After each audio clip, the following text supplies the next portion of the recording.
Behaviour विचार, भावना, कृती. Positive thought, positive emotion, positive behaviour. Negative thought, हात करा वरती please. Negative thought, negative emotion, negative. Positive thought, positive emotion, positive behaviour, positive outcome. Negative thought, negative emotion, negative behaviour, negative outcome. मला कसा outcome पाहिजे? Positive. Positive outcome साठी काय पाहिजे? Positive thought, positive emotion आणि पॉझिटिव्ह बिहेवियर. पॉझिटिव्ह आउटकम साठी first काय पाहिजे? पॉझिटिव्ह बिहेवियर पाहिजे. पॉझिटिव्ह बिहेवियर कधी येणार? पॉझिटिव्ह इमोशन्स पाहिजे. आणि पॉझिटिव्ह इमोशन्स कधी डेव्हलप होणार? Positive thought. पॉझिटिव्ह. मग महत्वाचं काय? थॉट. मग कुठं काम केलं तर इकडे मिळणार आउटकम? थॉट. मला ओपीडी मध्ये त्या दिवशी 1,00,000 रुपये का 100 का 1000 जास्ती मिळवायचे असतील, आउटकम पॉझिटिव्ह आउटकम, तर त्या दिवशी माझे कसे पाहिजे? थॉट्स. पण थॉट आणि मला त्या दिवशी ओपीडीचं कलेक्शन याच्यामध्ये ही चेन. माझं बिहेवियर त्या दिवशी पॉझिटिव्ह पाहिजे आणि बिहेवियर साठी माझे इमोशन्स पॉझिटिव्ह पाहिजेत आणि माझं पॉझिटिव्ह थॉट्स पाहिजे. लक्षात आलं? तर मी तुम्हाला पॉझिटिव्ह थॉट्स कसे आणायचे, ती सिस्टीम कशी डेव्हलप करायची हे मी तुम्हाला शिकवणार. बसू शकता. थँक्यू.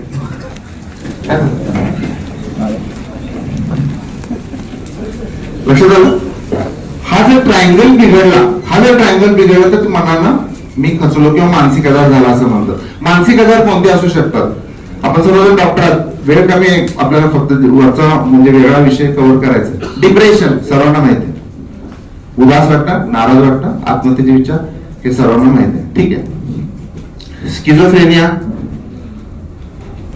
संशयाचा आजार, बरोबर आहे, विचित्र वागतात, थोडक्यात वेड्याचा आजार असं म्हणून. मी पुढे जातो.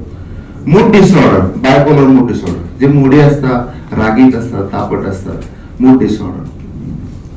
सोमॅटोफॉर्म डिसऑर्डर, जे आपण जनरल प्रॅक्टिस करत असताना 40% पेशंट्स आहेत असं म्हणतात. मनोशारीरिक आजार, हायपोकॉन्ड्रियासिस, हिस्टेरिकल, बॉडी डिस्मॉर्फी डिसऑर्डर, हे सगळे.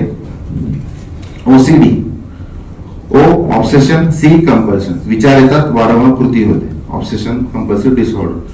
Phobia, specific phobia, social phobia असू शकतो.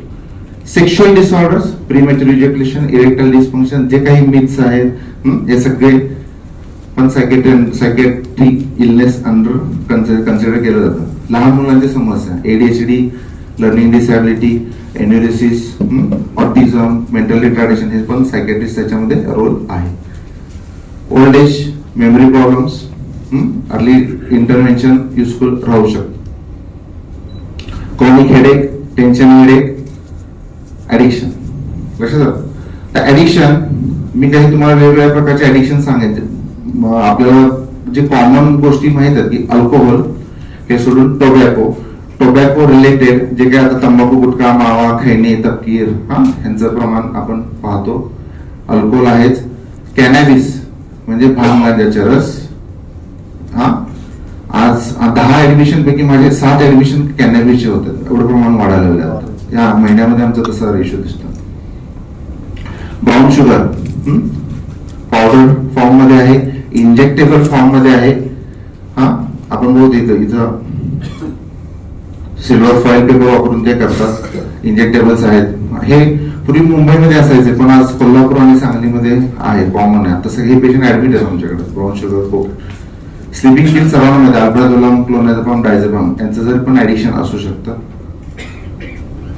आयोडेक्स, झंडूबाम, हे ब्रेड मध्ये जाम सारखे लावून खातात. ऑइल पेंटचा वास आवडतो, पेट्रोलचा वास आवडतो, फटाक्यांचा वास आवडतो, बरोबर आहे की. सुंगतात ते कापडा, म्हणजे ओला कापड किंवा कापूस घेऊन ते बुडवतात आणि मग नाकाने किंवा तोंडाने ते सुंगतात. Cocaine, amphetamine, betel nut, LSD, mephedrone. मिरजमध्ये तुम्ही म्हटलं 300 कोटीचा माल सापडला, मेफेड्रॉन, बरोबर आहे. कोकेन ऍडमिशन 2-3 आहेत. 9 ते 10 लाख रुपये खर्च करतात. 9 ते 10 लाख महिन्याला खर्च करतात. 75,000 रुपये ग्रॅम आहे. आमच्याकडे पेशंट तर महिन्याला तर 2 आहेत. 1.25 लाख बिल केलं, एवढंच का बिल केलं असं विचारलं त्यानं. तर 10 लाख महिन्याला वाचतात त्याचे, आपल्याकडे आहे. स्नेक, सर्पदंश, गॅम्बलिंग, जुगार, मटका किंवा ते मटका खेळणे. आता ह्याच्यामध्ये बघितलं स्नेक बाईट, छोटं पिल्लू असतं ते पाळतात आणि ते गारुडी ज्या टोपलीमध्ये होतं ते त्यामध्ये ते बाईट घेतात आणि त्यांना एक वेगळी नशा चढते. गॅम्बलिंग आहे, लाल मुंग्या पाळतात आणि त्यांचा बाईट त्यांना आवडतो आणि टॉक्सिन्स येतात. हे पेशंट्स आहेत, हे पेशंट्स आहेत लिटरल. स्नेक जे आहे तर स्नेक इन बॉटल म्हणून हॉटेल आहे कोल्हापूर टू बेळगाव रोडला. 100 एकर जंगल आहे, त्या जंगलामध्ये हे हॉटेल आहे आणि 35,000ला साप विकतात ते. लक्षात आहे. आता ते पेशंट आहेत, ते 2 महिने लाईफ असतं. समुद्र साप युजली असतो, तो एका बाजूला खिशात तो साप घेऊन फिरतात आणि दुसऱ्या बाजूला तो कोथिंबीर त्याला आवडतं म्हणून ते कोथिंबीर त्याचं डाएट असतं. तर ते खिशामध्ये कोथिंबीर घेऊन ते 35,000 रुपीज ते देतो 2 महिन्याला. पाल ते मारतात, ड्राय करतात, गांजा किंवा सिगरेट मध्ये ओढतात. विंचू पाळतात, विंचूचा बाईट आवडतो. बेडूक तोड, परवा पेशंट तो बाईट, बेडकाचा बाईट आवडतो म्हणजे तर नशा चढते त्यांना असं तो बाईट. हे पण पेशंट्स आजकाल आहेत.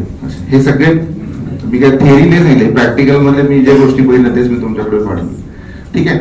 तर ट्रीटमेंटचा part as a general practitioner तुम्हाला सांगा म्हटलं. युजली सगळीकडे असं म्हटलं जातं की डायसल्फिरामचा रोल आहे. तर डायसल्फिरामचा रोल फक्त अल्कोहोलला आहे. डायसल्फिराम फक्त रिॲक्शन देणारी टॅबलेट आहे. शॉर्ट मध्ये सांगतो, विड्रॉल मॅनेजमेंट हा वेगळा विषय आहे. बंद झाल्यानंतर त्रास होऊ नये मेडिसिन द्यायला लागणार.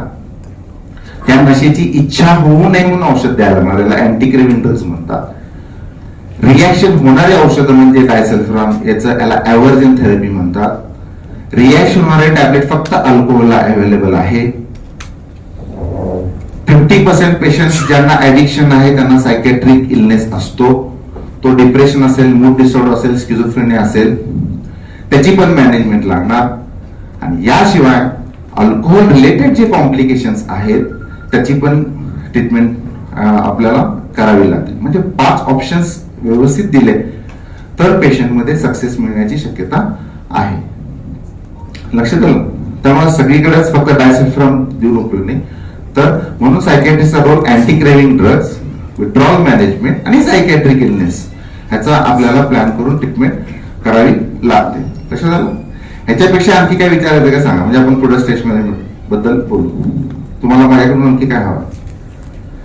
फक्त एवढंच, कोणताही पेशंट अल्कोहोलचा तुमच्याकडे आला आणि विड्रॉल मॅनेज करायचं असेल तर काय करायचं? डायसल्फिराम काही जण वापरतात, काही जण म्हणजे ऍक्च्युअली वापरणं म्हणजे सायकॅट्रिस्ट कडे जायला पाहिजे, पण आजकाल बरेच जण मॅनेज करून देतात. पण त्याच्यामध्ये फक्त डायसल्फिराम देऊ नका जे देत असतील तर थायमिनचा हाय डोस 200 to 300 मिलीग्राम जायला पाहिजे. डायझेपाम वापरू नका, लोराझेपाम वापरा. लिब्रियम वापरू नका, लोराझेपाम वापरा. लक्षात आलं. आणि थायमिन 300-400 मिलीग्राम टीआयडी द्या. ऑप्टिन्युरॉन जर तुमचं कोणाकडे ओटी असेल, काय असेल, कोणाला इंजेक्टेबल द्यायचं असेल तर ऑप्टिन्युरॉन तुम्ही 4 to 6 एम्प्युल द्या. आयव्ही तुम्हाला द्यायचंच आहे ना. विड्रॉल तुम्हाला ऍक्च्युअली कसं 2-3 दिवस तर काय तर आपल्याला करायला लागत असेल तर तुम्ही ऑप्टिन्युरॉन, आयव्ही फ्लुइड, आयव्ही डीएनएस नको, आरएल देणार असेल तर, डायझेपाम नको, लोराझेपाम, क्लोनाझेपामचा वापर करू शकता. Thiamine high dose 200 to 300 milligram द्या. लक्षात आलं. इथपर्यंत माइल्ड केस, मॉडरेट टू सिव्हिअरला ऍडमिशनच लागेल. माइल्ड केस ओपीडी बेसिसवर आपण ट्रीटमेंट करू शकतो. माझ्याकडे मॉडरेट टू सिव्हिअर आहे. आमच्याकडे सेटअप हा आयसीयूचा आहे. नवीन सेटअप हा न्यूरोसायकॅट्री हॉस्पिटल 200 बेडचा आम्ही करतोय. त्याच्यामध्ये आयसीयू 60 बेडचा आयसीयू म्हणजे सायकॅट्रीसाठी आहे. म्हणजे आम्ही कॉम्प्लिकेटेड अल्कोहोल, सिरोसिस, अल्कोहोल जे फिजिशियनला नको आहेत, न्यूरोलॉजिस्टला पण नको आहेत, व्हायलेंट होतात, पोस्ट हेड इंजुरी, हे सगळे पेशंट आम्ही म्हणजे व्हेंटिलेटरचा सेटअप असलेलं सायकॅट्री हॉस्पिटल आता. आणि मी अजून आता 100 बेड 200 बेडचं मी करतोय. पण त्याच्यामध्ये सांगितलं तुम्हाला की टर्शियरी सेंटर फॉर सायकॅट्री, म्हणजे फिजिशियनला नको आहे, ऍस्ट्रोलॉजरला नको आहे, म्हणजे नको आहे म्हणजे त्यांना टीम लागते. माझ्याकडे 100 जणांची टीम आहे, बाउन्सर 10-12 आहेत ते मॅनेज करायला वॉर्डमध्ये. त्यामुळे अशा पद्धतीनं ते रन करावं लागतं. ठीक आहे, आणखी काय विचारायचं ऍडिक्शन बद्दल, म्हणजे आपण पुढे जाऊ. ठीक आहे, अल्कोहोल बद्दल आणखी कोणाला मदत हवी असेल तर मला जरूर फोन करा, मी सगळं सांगतो ट्रीटमेंट, काय अडचण. ठीक आहे, चालेल. ठीक आहे, स्ट्रेस. स्ट्रेस म्हणजे काय? किती जणांना टेन्शन येतं? हात वर करा. आता सगळ्यांबद्दल बोलायचं नाही, माझ्याबद्दल बोल. सगळ्यांना होतं आहे, राहणार. माझं काय? किती जणांना टेन्शन आहे? कुणाला नाही? स्ट्रेसची व्याख्या अशी आहे, ताणतणाव किंवा तणाव म्हणू शकतो. स्ट्रेस म्हणजे माइंड और बॉडीज, माइंड मन शरीर, मन आणि शरीर, रिस्पॉन्स और रिएक्शन टू रियल और इमॅजिन्ड, रियल और इमॅजिन, खरोखर असेल किंवा इमॅजिन केलेले असेल. कुठे? थॉट, थ्रेट, इव्हेंट और चेंज. थ्रेट काहीतरी कोणीतरी घाबरवलं, धमकी दिलेल्या. इव्हेंट काहीतरी घटना आहे, आणि चेंज काहीतरी बदललाय, काहीतरी बाहेर घडलेलं आहे. थ्रेट, इव्हेंट और चेंज याला माझ्या शरीरानं, मनानं दिलेली प्रतिक्रिया. सिंपल, लक्षात आलं? म्हणून पूर्वीच्या गोष्टींचा याच्यामध्ये कसं आहे, आता स्ट्रेसच कोणाला म्हणतात? ज्या गोष्टीमुळे मला टेन्शन आहे असं वाटतं त्याला स्ट्रेसच असं म्हणतात. ठीक आहे, अगोदरच्या गोष्टींचा विचार केला, भूतकाळातल्या गोष्टींचा विचार केला, असं झालं असं तर, तसं झालं असं तर, याला निराशा येते. भविष्यामध्ये मी काय कसं होईल हे जर वाटत असेल तर याला वरी किंवा चिंता म्हणतात. लक्षात आलं? तेव्हा असं म्हटलं जातं की चिंता ही मेलेल्या माणसाला जातात आणि चिंता ही जिवंत माणसाला जातात, असं म्हटलं जातं. मी तुम्हाला काय आता एक्झाम्पल देऊन एक्सप्लेन करायचा प्रयत्न करेन. स्ट्रेसची निर्मिती का झाली? हायपोथेसिस आहे. मनुष्य प्राणी पृथ्वीवर बऱ्याच वर्षापासून आहे, 10 लाख वर्षापासून आहे. निसर्गामध्ये बदल फार होतोय, आणि हा बदल आपल्याला ऍडजस्ट होण्यासाठी आपल्याला वेळ लागतोय, आणि तो बदल एवढा फास्ट आहे की माणसाला त्या सिच्युएशनला ऍडजस्ट होता येईना, म्हणून तणावाची निर्मिती झाली. हायपोथेसिस आहे. ठीक आहे, असेल. आता आपण काय करू शकतो ह्याचं एक्झाम्पल मी असं देईन. समजा तुम्ही बागेत गेला फिरायला, रोज जाता येते कुठे गार्डनमध्ये, आणि हातात छत्री किंवा काठी आहे आणि समोर सिंह आहे, काय करणार?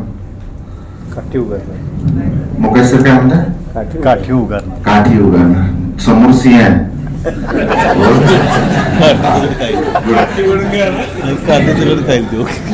पहिली रिएक्शन माझी काय असेल, तुमची काय असेल?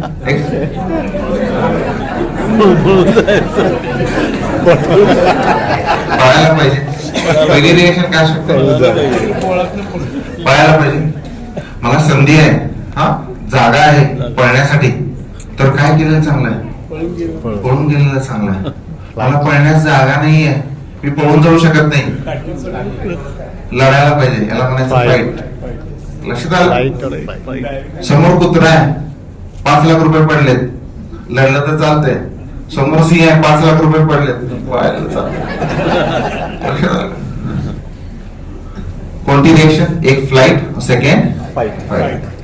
एक F flight, second F fight, तिसरा एफ. मी जर फ्लाइट किंवा फाईट रिएक्शन दिली नाही तर त्याला म्हणायचं फ्रीज रिएक्शन. गर्भगृहातून मी थांबणार, तसंच थांबणार, मग सिंह करायचं ते काय? सिंपल, बरोबर आहे? एक्झाम्पल तुम्हाला मी सिंहाचं दिलं. रोज जगत असताना 60,000 गोष्टी घडतात. किती? 60,000. लेटेस्ट 1 महिन्यापूर्वी रिसर्च झाला की 82,000 घटना घडतात आपल्या भोवती आजूबाजूला दिवसभरात. कशा? एक्झाम्पल देतो. मी सकाळी उठलो, दात घासत असताना बाहेर लगेच दूधवाला येतो. लक्षात, इथं मुलगी आवरत असते, लगेच कॉर्पोरेशनची घंटा गाडी येते, आई इथं काहीतरी आवरत असते, मिसेस काहीतरी करत असतात. लक्षात, वरून कुठल्या तरी बाहेरच्या घरातला कुठला तरी आवाज येतो. असे आजूबाजूला दिवसभरात माझ्याशी कनेक्टेड 62,000 60,000 गोष्टी घडत असतात. लक्षात आलं? आणि ह्या 60,000 गोष्टी ह्या माझ्या मगाशी जो ट्रायंगल सांगितला त्या ट्रायंगलवर इफेक्ट करत असतात, त्या घुसण्याचा प्रयत्न करत असतात. लक्षात आलं? External factors. तर सिंह हे एक्झाम्पल दिलं. रोज मला प्रश्न पडतो, लक्षात आलं का? तुम्ही मार्केटमध्ये गेला तरीही, आता होंडाची घेऊ गाडी का हुंडाईची घेऊ? प्रश्न पडला? पडतोय ना की नाही आहे? इव्हन आपण सकाळी उपीट करू का पोहे करूया प्रश्न आहे. सकाळी पडतोय प्रश्न, काय करू? कारण उपीट केलं की मिस्टरांना आवडेल असं नाही, आणि नाही केलं की सासऱ्यांना आवडणार नाही, दोन्हीकडे चालू असतं. लक्षात आलं? हा, डीमार्ट मध्ये गेलो, लसचा साबण घेऊ का रेक्सोनाचा घेऊ, पिंक घेऊ का पर्पल साठी घेऊ, कंटिन्युअस प्रश्न, कंटिन्युअस. मेथीची भाजी 2 पेंड्या, 2 घेऊ का 1 घेऊ? प्रश्न कोण तयार करतं? आपण नाही, मी बरोबर आहे ना? आपण तयार करत नाही, मी तयार करतो. बरोबर आहे? हा, मग सॉल्व कोण करतं? मग दुसरं काही काम नाही. हेच तुम्हाला शिकवणार आहे, हेच तुम्हाला मी शिकवणार. ठीक आहे, रिएक्शन द्यायचे. रिएक्शन काहीही होऊ दे, फाईट ऑर फ्लाईट करायचंच आहे. एक रिएक्शन दिला, केमिकलची लेवल, एसीडीएच स्टिरॉइडची लेवल वाढत असते. रिएक्शन दिल्यानंतर ते नॉर्मल होतं.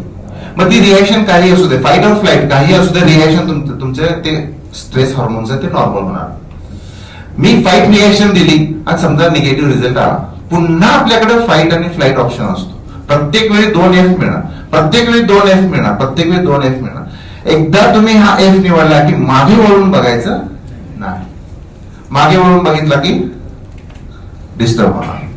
लक्षात आलं? पण प्रत्येक वेळी चॉईस आहे, प्रत्येक वेळी चॉईस आहे. लक्षात, सिंहाशी लढायचंय, लढलो, पण मागे वळून बघायला सिंह काही वेळ देणारच नाही. बरोबर आहे? त्यामुळं विचार करताना फक्त 2 पैकी 1 निवडायचं. नाही निवडला की केमिकलची लेवल वाढायला लागते, मग मला भीती वाटतं, धडधडतं, घाबरल्यासारखं होतं. आपण जे म्हणतो मग diabetes, hypertension, somatoform disorder, chronic headache, tension, हे जे आहे याच्याशी रिलेटेड आहे. म्हणून रिॲक्शन द्यायला शिकायचं, फाईट ऑर फ्लाईट. लक्षात आलं? ठीक आहे. कोणत्या गोष्टींचं टेन्शन आहे? कोणत्या गोष्टींचं टेन्शन असतं? आर्थिक. मला मी मला आर्थिक अडचण. आणखी घरगुती, आपल्या घरगुती, कौटुंबिक. कौटुंबिक, आणखी परीक्षेचा, आणखी कौटुंबिक आहेच. माझ्या कुटुंबाचं पण आहे, दुसऱ्याच्या कुटुंबाचं पण आहे. देशाची काळजी, राजकीय देशाची काळजी, देशाची काळजी, आपल्या देशाची पण, इतरांच्या देशाची पण आहे ना. मला तुमची काळजी कोल्हापूरच्या डॉक्टरांची, म्हणून मी तिथं सोडून येतो. फारता नावात आहे, बरोबर आहे? हा, पैशाची अडचण आहे, घरात भांडणवाद आहे. हा, 5 एकर शेती मला दिली, भावाला बघा ना फक्त 2च एकर पप्पाने दिली. उलट झालं? उलट नाही, लेक्चर नंतर असंच वाटायला पाहिजे. हा, लेक्चर नंतर असंच वाटायला पाहिजे. लक्षात आलं काय म्हणतो? तर लिस्ट करा, लिस्ट तुम्हाला मी सांगतोच पुढे. ह्याचा बेस आहे. टेन्शन येण्याचं सर्वात महत्वाचं कारण म्हणजे अपेक्षा भंग झाला की त्रास होतो, अपेक्षा भंग झाला की स्ट्रेस निर्माण होतो. मग अपेक्षा करायची की नाही करायची सांगितलं. ठीक आहे, टेन्शन पाहिजे की नको? पॉझिटिव्ह, थोडा टेन्शन थोड्या लेवलला हवं का? त्याला युस्ट्रेस किंवा डिस्ट्रेस म्हणतात. सकारात्मक, प्रमोशन झालं, काही जणांना आवडेल, काही जणांना आवडणार नाही. बरोबर? मन हे रबरासारखं असतं, ठराविक लिमिट पर्यंत आपण ताणू शकतो, त्याच्या पुढे ताणलं तर तो तुटतो. त्याला नर्वस ब्रेकडाऊन म्हणतात. बरोबर आहे? मग दिवसभरात काही गोष्टी आजूबाजूला या कामाच्या, घरातल्या, आपल्या पर्सनल, प्रोफेशनल या सगळ्या लेवलला 60,000 गोष्टी घडत असतात आणि ते आपल्याला कनेक्ट होण्याचा त्यांचा ते चालू असतं. आणि याच्यामध्ये मग हे केमिकलची लेवल बिघडत असते, आणि या केमिकलची लेवल बिघडली तर ते नॉर्मल आलं पाहिजे. नॉर्मल कधी येणार माहितीये? येस, रिएक्शन दिवसभरात रिएक्शन देणार, एकदा फाईट देणार, एकदा फ्लाईट देणार. दिवसभरात 60,000 गोष्टी आहेत. एकदा फाईट, एकदा फ्लाईट, एकदा फाईट, एकदा फ्लाईट, चालू होणार. नंतर मग नॉर्मल कधी होणार? त्या दिवशी मी शांत झोपायला पाहिजे. मला त्या दिवशी शांत झोप लागली, ह्या केमिकलची लेवल ही नॉर्मल होती. लक्षात आलं? मला काय टेन्शन आलेलं आहे, चल आपण महाबळेश्वरला जाऊया, जाऊन महाबळेश्वर महाबळेश्वरला जाऊन या.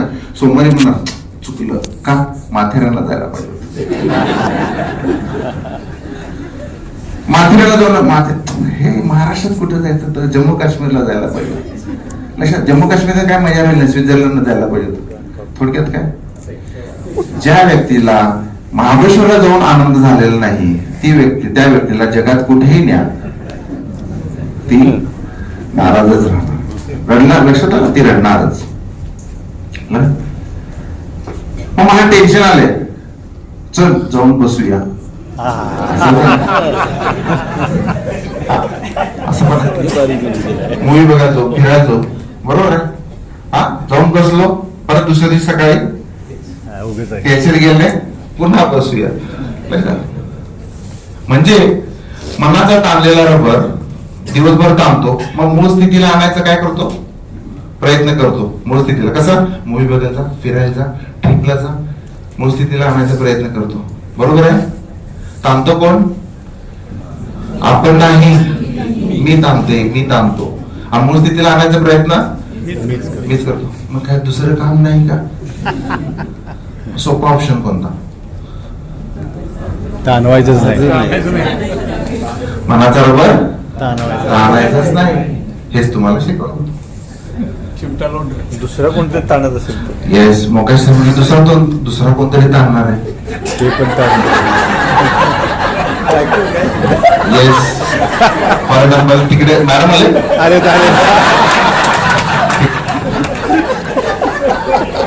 इथंच लाईव्ह डेमॉन्स्ट्रेशन. मॅडम कुठे आहे? मॅडम मोकेश मॅडम कुठे आहे? तुम्ही मोकेश मॅडम. सर म्हणतात की तुम्ही त्यांच्या मनाचा रबर ताणता. नाही, लक्षात आलं. तुम्ही कुणामुळे तुम्हाला टेन्शन आहे त्याची जर लिस्ट काढला तर ती व्यक्ती ऍक्सेप्ट करणार आहे का? करणार आहे. आता मॅडम म्हणलं सरच टेन्शन देतो, तुम्ही देता टेन्शन? हा सर, मला या सेशन मध्ये ऍटलीस्ट दोघांना तर फायदा होईल. सर्व देतो. आता मला नंतर उत्तर द्यायचं मॅडम. ठीक आहे. तर सोपा ऑप्शन काय, मनाचा रबर ताणूच द्यायचा नाही. ताणून ही पद्धत आहे, ही टेक्निक आहे आणि हे शिकायचं. हे कुठल्याही पुस्तकात लिहिलेलं नाही आणि लिहिलं तरी कळणार नाही. लक्षात आलं काय म्हणतो मी तुम्हाला? माझ्या 15 वर्षाच्या एक्सपिरियन्स मधनं ही माझी सिस्टीम आहे सांगण्याची तुम्हाला. लक्षात आलं, ते कुठेही मांडलेलं नाहीये. मी माझ्या मेथड्स तयार केल्या आणि तुम्हाला सांगतो. ठीक आहे. हा ट्रायंगल बरोबर आहे. हा ट्रायंगल डिस्टर्ब होऊ द्यायचं नाही. मी मगाशी म्हटलं कसं, विचार, भावना आणि कृती. Thought, emotion, behaviour. विचार, भावना, कृती, थॉट. टॅब लक्षात ठेवा, टॅबलेट. Thought, emotion, behaviour.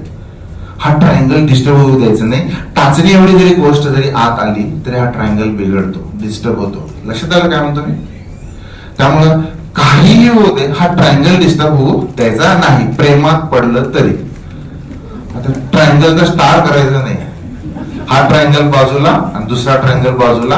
हमारा दिल हमारे पास है, आपका दिल आपके पास है.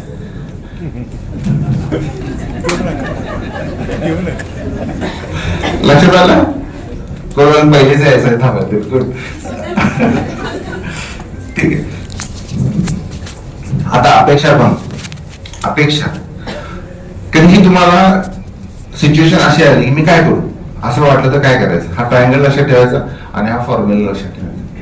हा अपेक्षा पण, ह्याला म्हणतात B1, B2 आणि B3. अपेक्षा 3 प्रकारच्या असतात. किती अपेक्षा? 3 प्रकारच्या असतात. B1 अपेक्षा माझ्याकडून, अपेक्षा माझ्याकडून. B2 अपेक्षा दुसऱ्याकडून आणि B3 अपेक्षा जगाकडून. उदाहरण देतो मी. B1 अपेक्षा माझ्याकडून, मी चांगला डॉक्टर पाहिजे, मी चांगला मुलगा पाहिजे, मी चांगला नवरा पाहिजे, मी चांगली मुलगी पाहिजे, मी चांगली बायको पाहिजे, मी चांगली सासू पाहिजे, मी चांगली सून पाहिजे. मी मी मी मी मी मी माझ्याकडून केलेली अपेक्षा आणि त्या अपेक्षा पूर्ण झाल्यावर मीच माझ्यावर नाराज होतो. B1 ते पूर्ण झालंच पाहिजे, मी ते केलंच पाहिजे, मी ते केलंच पाहिजे. मी माझ्याकडून केलेली अपेक्षा. लक्षात आलं काय म्हणतात? B1.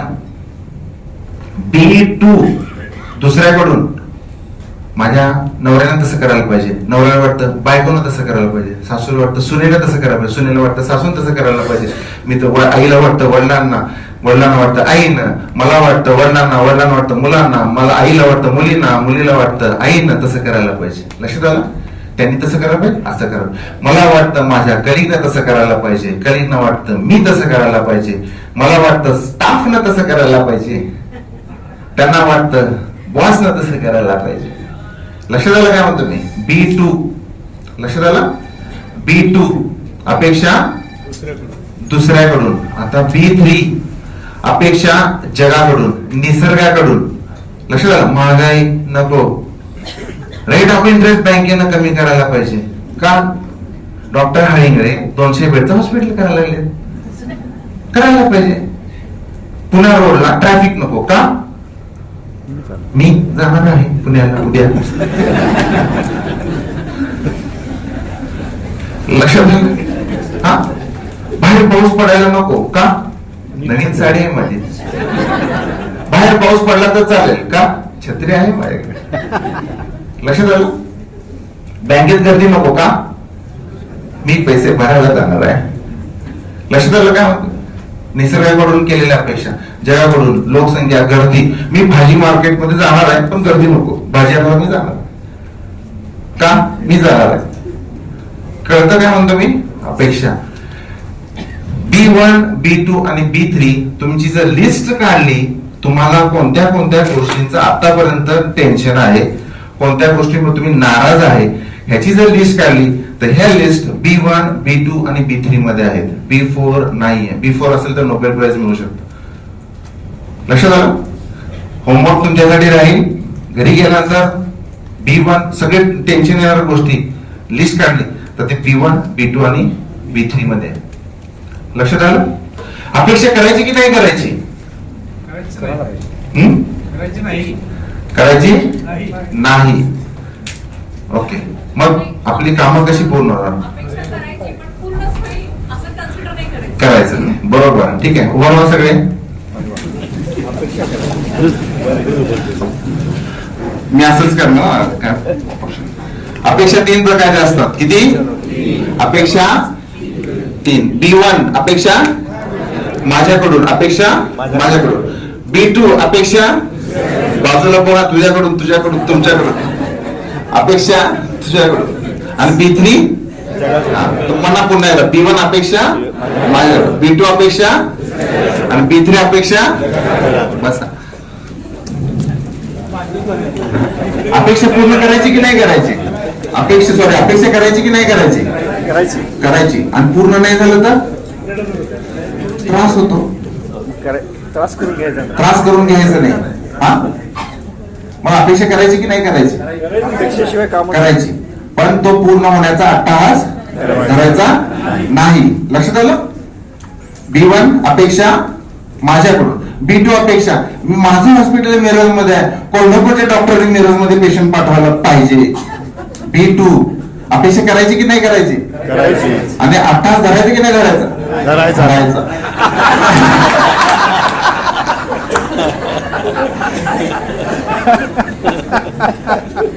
लक्षात आलं? B1, B2, B3. लक्षात आलं? हा, कधी प्रॉब्लेम आला लिस्ट काढा, B1, B2, B3 मध्ये आहे का म्हणून आणि करायचं. ठीक आहे.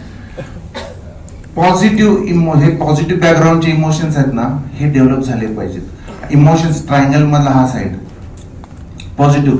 ब्लू बॅकग्राऊंडचे इमोशन्स आले पाहिजेत, रेड बॅकग्राऊंडवरचे नको. ब्लू बॅकग्राऊंडवरचे आले तर पॉझिटिव्ह बिहेवियर, पॉझिटिव्ह आउटकम. त्या दिवशी ओपीडी मध्ये 1 रुपये का होणार जास्तीच मिळणार. लक्षात आलं? निगेटिव्ह जे आहेत, पॉझिटिव्ह बघा, सुख, आनंद, उत्साह, हर्ष, हा, हे सगळे पॉझिटिव्ह. निगेटिव्ह कोणते आहेत? हा, अपमान, चिडचिड, राग, मत्सर. ठीक आहे, हे सगळे निगेटिव्ह. निगेटिव्ह त्या ज्यावेळी फिलिंग आले की तुमचं त्या दिवशी 1 रुपये का होणार निगेटिव्ह राहणारच. लक्षात आलं? मग काम कसं करायचंय? ब्लू बॅकग्राऊंडवरचे इमोशन्स आले पाहिजेत. आणि ब्लू बॅकग्राऊंडवरचे इमोशन्स येण्यासाठी सराव करायला लागणार, प्रॅक्टिस करायला लागणार. थॉट. मी सायकेट्रिस्ट आहे, बरोबर. मला फॅमिली डॉक्टर व्हायची इच्छा असते, पण फॅमिली डॉक्टर पण मला करून घेत नाही. बरोबर आहे? हा. मग तुम्हाला आजार झाला होता की नाही सायकेट्रिक इलनेस कुणाला? मागाशी सांगितलं डिप्रेशन केव्हा तर depression. केव्हा तर डिप्रेशन. मग पास्ट हिस्ट्री जर तुम्हाला लिहायला सांगितलं तर लिहिणार की नाही लिहिणार?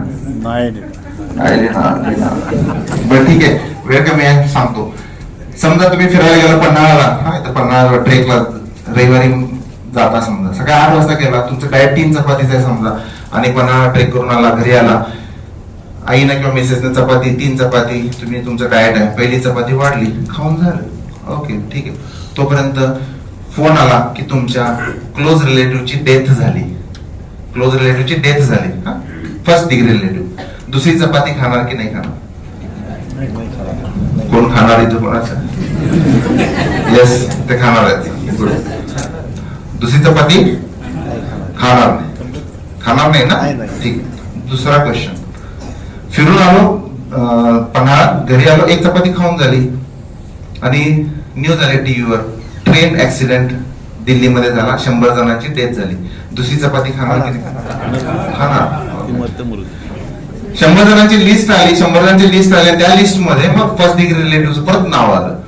फर्स्ट तिसरी चपाती खाणार की नाही खाणार? नाही.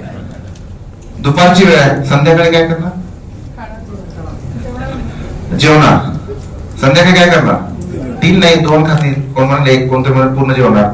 दुसऱ्या दिवशी सकाळी जेवणार, राईस, हा राईस पण लागेल. दुसऱ्या दिवशी संध्याकाळी, तिसऱ्या दिवशी सकाळी, मग त्या दिवशी केलं तर काय बिघडलं? त्या दिवशी करायला काय बिघडलं? मानसिक डिस्टर्ब होतं. आता काय म्हणते, हे काय बरोबर वाटणार नाही, असं कसं काय, हे काय उठणं बरोबर, म्हणजे तिथं कंटिन्यू जेवण केलं काय बरोबर वाटणार नाही, काय म्हणतील लोक काय म्हणतील, बरोबर आहे नाही? असं पण वाटेल. हा, एक जण कोणतरी असणार आहे आणि चपाती वाढ गेला, बरं झालं. शक्य ती घटना दुःखद एकासाठी आहे आणि एकासाठी आनंदाची पण आहे. लक्षात आलं? असं काय घडलं? पहिल्या स्टोरीमध्ये तुमचा ट्रायंगल व्यवस्थित आहे, फ्रेश, काहीच नाही, ट्रायंगल डिस्टर्ब नाही, आणि ज्यावेळी कळलं त्यावेळी तो ट्रायंगल मध्ये ती ऍक्सिडेंटची गोष्ट आली आणि ट्रायंगल बिघडलं. टाचणी एवढी गोष्ट आली तरी बिघडणार नाही, बिघडलं. सेकंड ह्याच्यामध्ये काय झालं, ती ट्रायंगल मध्ये आलेली नाही ती गोष्ट, लक्षात आलं, टच करून गेली. ज्यावेळी तुमचं डिटेल मध्ये आलं त्यावेळी हा ट्रायंगल डिस्टर्ब झाला. लक्षात आलं काय म्हणतात? मग मला सांगा, मगाशी सर म्हटले की मग विचार कोणतरी मनाचा रबर ताणतो किंवा कोणतरी मला टेन्शन देतं. विचार ज्या व्यक्तीमुळे टेन्शन येत असं वाटत असेल त्या व्यक्तीला विचारलं तर ती व्यक्ती ऍक्सेप्ट करणार आहे का? नाही. लक्षात आलं? मग मला सांगा, मनात विचार सगळे 60,000 गोष्टी आहेत. हा ट्रायंगल, असा ट्रायंगलचा शेप नंतर बिघडतो की आता स्क्वेअर होतो, काही जण आमचा राऊंडच आहे. लक्षात आलं? आमचा मोठा स्क्वेअर झालेला आहे ट्रायंगलचा. म्हणजे काय, 60,000 गोष्टी रोज घडतात आणि त्या ट्रायंगल मध्ये तेवढ्या गोष्टी आहेत. मग सोपा ऑप्शन काय? मग काय करतो दिवसभर, चल बसूया म्हणजे काढत बसायचं. लक्षात आलं? मग सोपा ऑप्शन कोणता? आत घेऊन द्यायचं नाही. पण काही जण म्हणतात आम्ही घेत नाही सर, पण तरी ते येतात. ह्या प्रश्नाचं उत्तर मी नंतर देतो, मला नंतर विचार, ठीक आहे?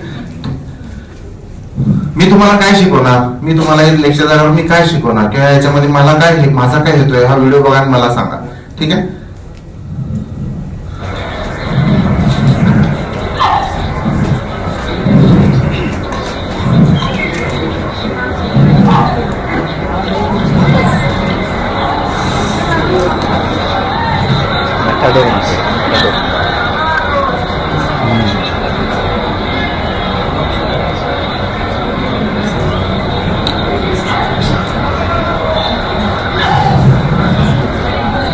इथं बघायचं आणि मी काय शिकवणार ते बघायचं आहे. तुम्ही कोण आहे आणि संकट कुठला आहे ते बघा, मला सांगा.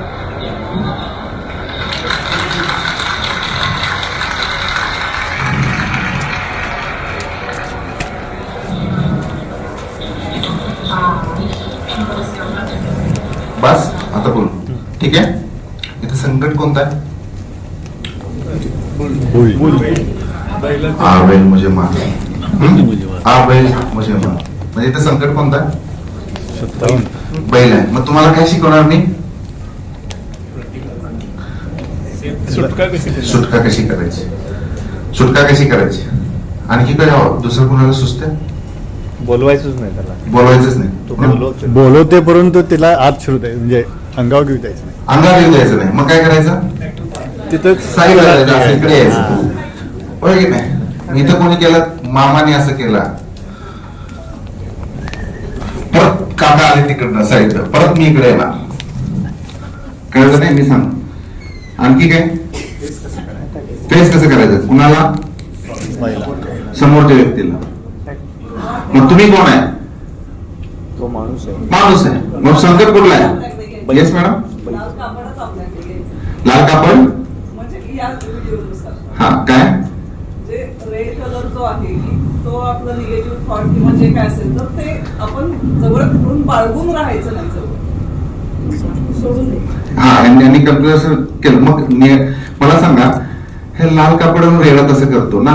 बरोबर. त्या माणसाला जर समजा आपण निळे कापड दिलं, रेडा काय करणार आहे? आपल्याला जोडवणार, माणसाला जोडवणार ना. माणसाला उडवणार. मी इथे तुम्हाला काय शिकवणार? पुढे संकट काय? बैल आहे. मी कोण? हा, मग मी काय शिकवणार तुम्हाला? लढायचं कसं, बरोबर आहे नाही? कोणाशी लढायचं? बैलाशी किंवा बुलशी लढायचं. येस और येस? नो. बोलून जायचं. मी लाल कापड दाखवणार म्हणजे ते संकट आहे, आणि मी त्या रेड्यासारखं करणार नाही. कळत नाही? कळत. पुन्हा एकदा सांग. संकट माझ्या काकांनी तसं केलं, माझ्या मामाने तसं केलं. ते लाल कापड दाखवतात त्यांच्या वागण्यानं, आणि मी रिॲक्शन त्या रेड्यासारखं देतो. तुला कळतच नाही, तू असाच आहेस, तुला असंच आहे. लक्षात आलं काय? तू माझी इज्जतच ठेवत नाहीस. लक्षात आलं? ते भांडी वाजवायचं. लक्षात आलं काय? बडबड करायचं. लक्षात आलं काय? तुझ्यापेक्षा तुझा छोटा भाऊ बरा. तुझे लक्षात आलं काय? 15 वर्ष झालं तू असंच आहेस. रेड्यासारखं करायचं. कळतंय? हो, कळलं? कळलं. म्हणजे त्या आपण एखाद्या गोष्ट आवडल्या की मग बडबड करते बघ पुढे ते असं आहे, तुला कळतच नाही, तुला कळत नाही. हे ते सांगावं लागतं. कापड कोण दाखवतंय? बाहेरची लोक. नवरा बायकोला कापड दाखवतो, बायको नवऱ्याला दाखवते, सून सासूला दाखवते, सासू सुनेला दाखवते, स्टाफ मला दाखवतो, मी स्टाफला दाखवतो कापड. बरोबर आहे? आणि मी त्या रेड्यासारखं करतो. आपल्याला काय वाटतं? लाल कापड दाखवल्यानंतर रेडा तसं करतो. नाही. तिथं त्या जागी पांढरं कापड असेल, निळं कापड असेल, गुलाबी असेल, काळा असेल, त्याच्याच कलरचा असेल, तरीही तो तसंच करणार. का? कारण तो रेडा आहे. संपलं. लक्षात आलं? मग माझी रिॲक्शन त्या रेड्याची आहे का? मला सांगा. रोज मला का तुम्ही म्हणता पळायचं, हा काय? माझ्या वडिलांनी तसं केलं. थांब, मी इथं पळून आलो, तोपर्यंत बायको होते, ती परत काहीतरी करते. मी काय काय करू? कुठं कुठं पळू? मग सोपं ऑप्शन काय? करा तुम्ही काय करायचं, कापड दाखवा. मी हरणारच नाही. कारण शिंगा मारून त्या कापडाला काय होतच नाही. थकून थकून दमून आपण असं करून थकणार, शांत बसणार, कापडाला काय होत नाही. लक्षात याचा शेवट असा आहे की तो रेडा थकून जातो, त्या कापडाला काय होत नाही. आणि दिवसभर माझी एनर्जी, दिवसभर तुम्ही ऑब्झर्व करा स्वतः. कॅमेरा लावा घरात पाहिजे आणि ऑब्झर्व करा मी किती वेळा त्या रेड्यासारखं करतो. लक्षात आलं? आणखी करायचं असेल तर मोबाईल, तुमचा मोबाईल साऊंड सिस्टीम ते रेकॉर्डिंग आहे ना, ऑन करून ठेवायचं. आणि दिवसभर मी काय काय करतो बघा, ऑब्झर्व करा. लक्षात जवळ ठेवा खिशात. आणि दिवसभर मी काय काय बडबडतो, काय काय एनर्जी घालवतो, कुणाला आवडतो बघा. लक्षात येईल तुम्हाला की माझी किती एनर्जी मी घालवतो. लक्षात आलं? तर काय करायचंय? त्या रेड्यासारखं करायचं नाही. याला भूलचा अर्थ इथं असा, एक्झॅगरेशन, लाय किंवा नॉनसेन्स, सेल्फ टॉक. मी लावलेले अर्थ, लक्षात, विनाकारण लावलेले अर्थ ते लावायचे नाही, हे मी शिकवणार. ठीक आहे? म्हणून म्हणजे मी स्टेबल राहणार, म्हणजे मी खंबीर राहणार, माझा आत्मविश्वास टिकून राहणार, मी आनंदी राहायचंय ना. मग अशी मी शिकवतो राहणार, सुसंगत विचार येणार, कोणत्याही नाराजगीवर मी मात करणार. लक्षात आलं? ठीक आहे.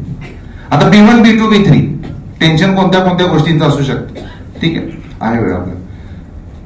कोणत्या गोष्टींचं टेन्शन असू शकतं. B1 अपेक्षा माझ्याकडून, मी शिक्षणाला वेळ दिलेला आहे, 5 वर्ष 10 वर्ष केलेले आहेत, मी आता प्रॅक्टिस सेट करायला पाहिजे. मी ऑलरेडी सिनियर डॉक्टर आहे, तिथं माझा निभाव लागेल का, मला निभाव तिथे लागलाच पाहिजे.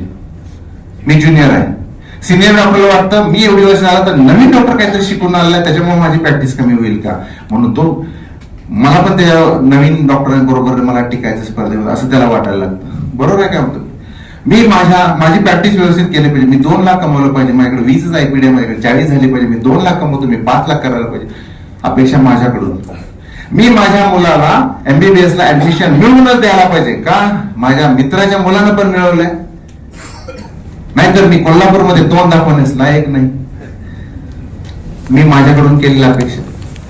लक्षात आलं काय म्हणतो. म्हणजे मी सक्सेसफुल डॉक्टर, मी सक्सेसफुल पॅरेंट म्हणून राहणार, मी माझ्याकडून केलेली अपेक्षा. B1 लक्षात आलं. B2 अपेक्षा दुसऱ्याकडून. बरोबर, प्रॅक्टिस आपण करतो, डॉक्टरने फी कमी ठेवायला पाहिजे, नातेवाईकांनी आणि पेशंटनी तसं म्हणायला नको. कसं, डॉक्टरांनी फी कमी ठेवायला पाहिजे. लक्षात आलं. रात्री अपरात्री पेशंट येतो, तो आपण तपासतो, नंतर म्हणतो फी तुम्हाला उद्या देतो म्हणतो. मग परत तसं नातेवाईकांनी किंवा पेशंटनी करायला नको. ब्लड टेस्ट करायला सांगितलं, का केला, नाही केला तर का नाही केला, हे दोन्ही विचारतात. तसं पेशंटनी करायला नको. B2 पेशंट कडनं अपेक्षा, नातेवाईकांकडून अपेक्षा. नातेवाईक दंगा करतात, नातेवाईक ब्लेम करतात, नातेवाईक आपल्याला म्हणजे मारायला पण पुढे करत नाही. नातेवाईकांनी तसं करायला अपेक्षा. B2 अपेक्षा करायला हरकत नाही, पूर्ण होण्याचा अट्टहास नको. लक्षात आलं. B2 परत, मी दिवाळी आता आहे, ऑक्टोबर नोव्हेंबर आहे, मी फिरायला जाणार आहे, पण माझे पेशंट बाजूच्या डॉक्टरांकडे जायला नको. मी पण जाणार आहे, मी गेलो तर माझे पेशंट त्या डॉक्टरकडे जायला नको. मग मीही जात नाही आणि तूही जात नाहीस आणि म्हणायचं डॉक्टरना वेळ नाही. बरोबर आहे. नातेवाईकांकडून धमक्या येतात. B2 बरोबर आहे. ह्या सगळ्या गोष्टी. B3 सिस्टीमला नाव ठेवायचं. B3 सरकारने ऍलोपॅथीला फक्त दिलेला आहे स्कोप, होमिओपॅथीला दिलं नाही, आयुर्वेदिकला दिलंच नाही. आयुर्वेदिक वाल्यांना गव्हर्नमेंट सर्व्हिस मिळायलाच पाहिजे असं आयुर्वेदिक टीमला वाटतं. तिथे MBBS ची टीम म्हणते ह्यांना मिळालंच नको. लक्षात आलं का. ती त्यांनी एकमेकांकडून केलेल्या अपेक्षा, सरकारकडून केलेल्या अपेक्षा. लक्षात आलं का. सरकारनं तसं करायला पाहिजे. बँकेचं मी मग सांगितलं, बँकेनं रेट ऑफ इंटरेस्ट कमी करायला पाहिजे, महागाई नको, भ्रष्टाचार नको, ते असं करायला पाहिजे, तसं करायला पाहिजे. कोल्हापूरमध्ये पाऊस यायला नको, फ्लड नको, पण काही एक ग्रुप आहे फ्लड यायलाच पाहिजे म्हणते. खड्डे नको.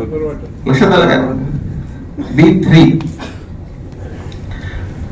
काही एक्झाम्पल घेईन. मला MBBS ला ऍडमिशन मिळालं, होणे, वाटणे आणि राहणे. बरोबर आहे. MBBS असं मला MD झालं असतं तर मी खुश झालो असतो, सुखी राहिलो असतो. MD मेडिसिन म्हणलं असं, मला MD मेडिसिन काय नाही, मला सर्जरी मिळालं असतं बरं झालं असतं. MS वाला म्हणतो मला MCH बरं झालं असतं. MCH वाला म्हणतो मला DM पाहिजे होतं. 10 लाख म्हणतो मला 15 पाहिजे होतं. कोण म्हणतो प्रायव्हेट नोकरी नाही, सरकारी मिळालं तर बरं झालं असतं. सरकार डॉक्टर म्हणतो की मला प्रायव्हेट पाहिजे होतं. लक्षात, याच्यामध्येच एनर्जी, याच्यामध्येच वेळ गेलेला आहे. आपल्याला काय करायचंय, मला काय करायचंय, आनंदी राहायचंय. लक्षात आलं. कारण जे काही सिच्युएशन आहे, जी काही फॅक्ट आहे, याला रिस्पॉन्सिबल कोण आहे, आपण नाही. लक्षात आलं. मग मला ते राहायचंय. लक्षात आलं. हे सेम एक्झाम्पल दिलं तुम्हाला.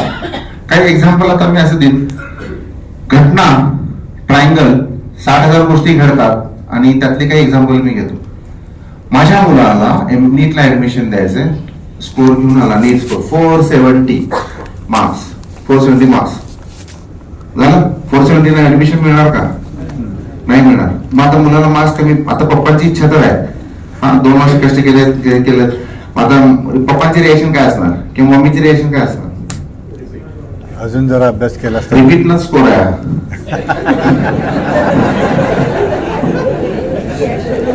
रिएक्शन काय असणार, चिडचिड होणार. चिडचिड करणार. कशी चिडचिड करणार,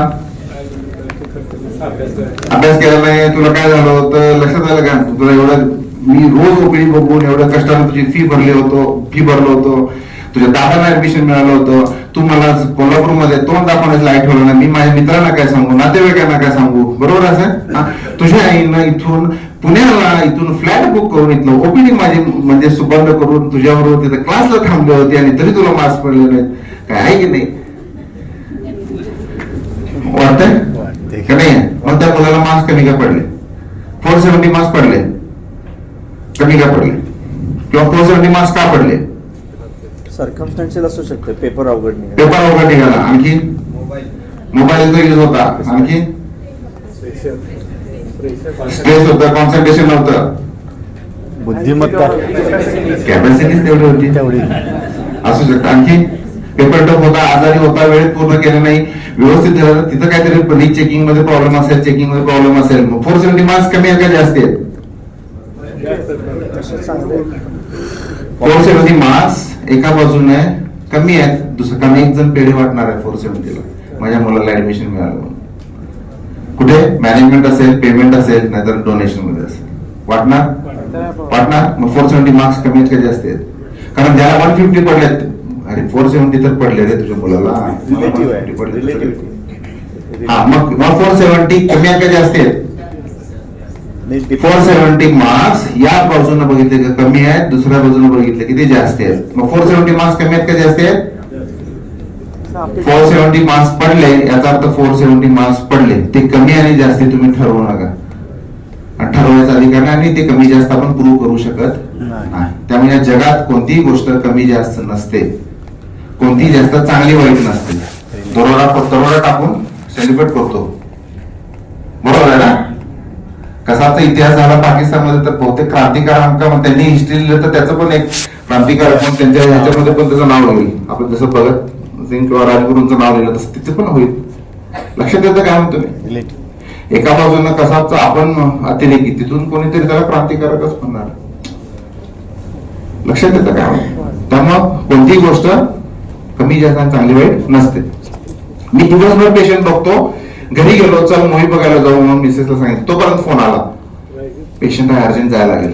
मला म्हणते तुम्ही मला देतो वेळ देतो, म्हणून वेळच देत नाही. लक्षात आलं का? तुम्ही नेहमीच असं करता. मग मिसेस तशी म्हणते, मिसेस मध्ये तुम्ही मला समजूनच घेत नाही, होतं असं? मग नवरा काय म्हणतो, तू पण मला समजून घेत नाही, पण बोलेल किंवा नाही बोलणार.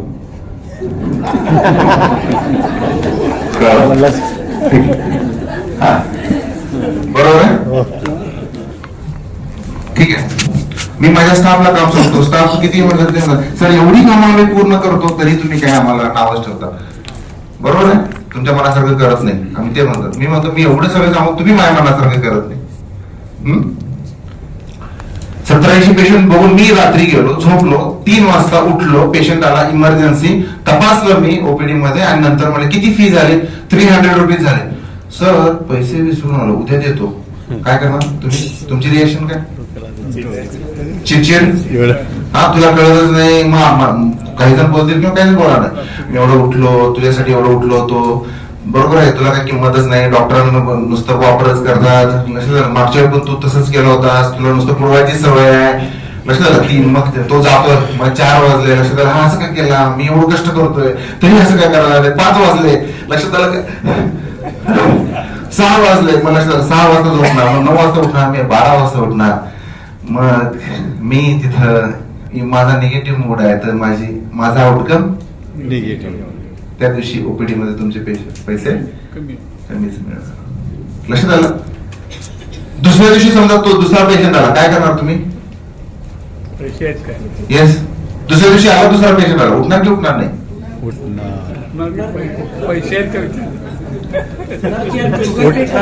काही जण उठणार नाही, त्याबरोबर ठीक आहे. काही जण उठले आणि पुन्हा तसंच केलं तर मोबाईल विसरून आलोय, मोबाईल विसरून आलोय. चिडचिड. इथे एक्झाम्पल काय आहे? मगाचं एक्झाम्पल, मुलांना 470 मार्क पडून कापड दाखवले पप्पांना मम्मीला. इथं पेशंटला दाखवलंय की पैसे देणार नाही म्हणून. एक्झाम्पल लक्षात आलं? कोरिलेट करायला चालू करा आता ह्याच्यात. आपण काय, हा, दुसऱ्या दिवशी पुन्हा तसंच करणार, तिसऱ्या दिवशी तसंच करणार. परत मी घरी गेलो, होम व्हिजिट बुक करून आलो, किती रुपये झालं? 500 रुपये झालं. सर किती? 500 देऊ का? नको, तुम्ही माझ्याकडे ऍडमिट येणार आणि सलाईन लावा, त्याच वेळेला टोटल करू, नंतर करतो तो दुसऱ्या डॉक्टरकडे ऍडमिट झाला. परत चिडचिड करायची, मला वापरला मी तो असंच करत ते तसं डिस्टर्ब होणार. मग असलेला जो समोर पेशंट आहे त्याच्यावर पण परिणाम होणार आणि तुमचं काहीतरी एरर नक्कीच राहणार त्याच्यामध्ये. लक्षात आलं काय म्हणतो मी? मग कुणी कापड दाखवलं? पुन्हा त्या पेशंटनं कापड दाखवलं. मग त्या रेड्यासारखं मी करणार. कंटिन्युअस ऑब्झर्व करा, हे तुमच्यात सॉफ्टवेअर सगळं बसायला पाहिजे. रेडा कापड, रेडा कापड, म्हणजे आणि मध्ये कुठेतरी डॉक्टर हाय नाही तर कुठेतरी बघत जाऊ मध्ये. लक्षात आलं? असं भारत पाकिस्तान मॅच बघायचे. बघ किस्सा, प्रत्येक घरामध्ये 2 कीज किंवा 3 कीज असतात ना घरात. एक मेसेज करा मुलीकडे, 5 कीज असतात कोणाकडे. आयुष्यात कधी ना कधी चावी विसरून आलेला आहे, सोडून आलेला आहे, राहिलेला आहे, बरोबर आहे. पुढे गेलेला आहे, पाठर पुढे आहे, मी मागे आहे, असं काय ते होतंय आणि वाट बघायला लागू शकते. मी भारत पाकिस्तान मॅच बघायला घरी गेलो ओपीडीतून, मिरज मधून, आणि घरी गेल्यानंतर बघितलं तर काय लॉक, भारत पाकिस्तान मॅच. मग मी हातात मोबाईल, लक्षात आलं का? मग काय करणार मी? कापड दाखवलं, लॉक. आम्ही काय हिला कळतच नाही, असंच आहे, मुद्दामच करते काय, असं काय केली? मागच्या पण असं केलं होतं, हिला देशाबद्दल काहीच वाटत नाही, मुद्दाम केली काय? मला मॅचेस बघू देत नाही, स्वतः मध्ये टीव्ही बघते, मला काही बघू देत नाही. लक्षात आलं का? कुठे गेली असेल, कुठे गेली असेल, शॉपिंगला गेली असेल काय बघत बसायचं. शॉपिंग नाही नाही नाही नाही, फ्रेंड कडे गेली असेल का? नाही, दुसरीकडे कुठे गेली असेल काय म्हणत. शॉपिंग, फ्रेंड्स, शंका. लक्षात आलं? शॉपिंग नाही, दुसरीकडे कुठे गेले असेल का? मंदिरात गेले असेल का? मग मी परत लाथ मारणार त्या दरवाजाला, मी परत चिडचिड होणार. लक्षात आलं? रेस्टलेस होतंय, करतो त्या रेड्यासारखं आपण रेस्टलेस होतो, पेशंट होतो. ह्याला जा लाल कापड दाखवली, लॉक. नुसतं लॉक केल्यानंतर मी असं करतोय. मी क्वालिफाईड असून, मी शिकलेला असून. लक्षात आलं? कारण शिकण्याचा आणि असं वागण्याचा काही संबंध नाही.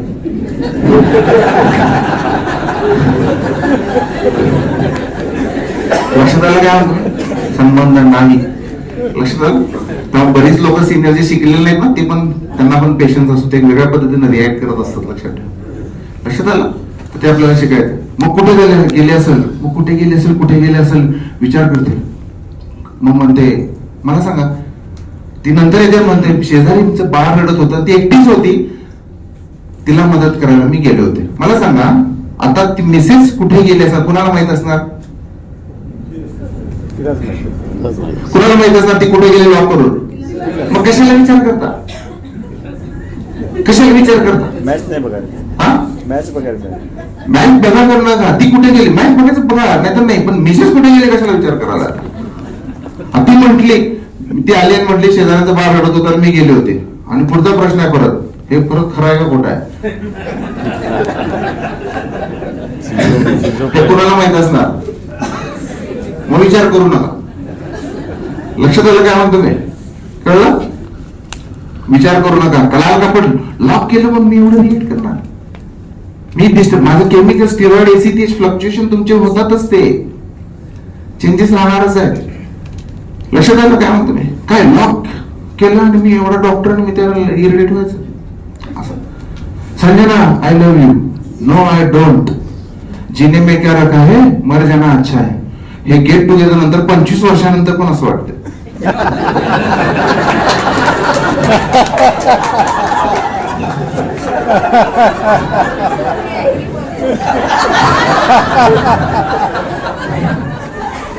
मॅडम म्हटलं ऍग्री फॉर दिस, पण काही जण बरं झालं त्यावेळी तिला नकार दिला होता.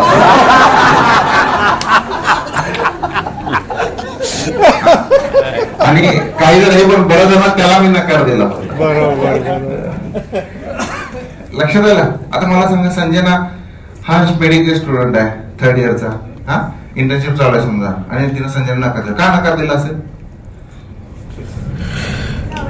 तिला आवडलं नसेल. आणखी येस,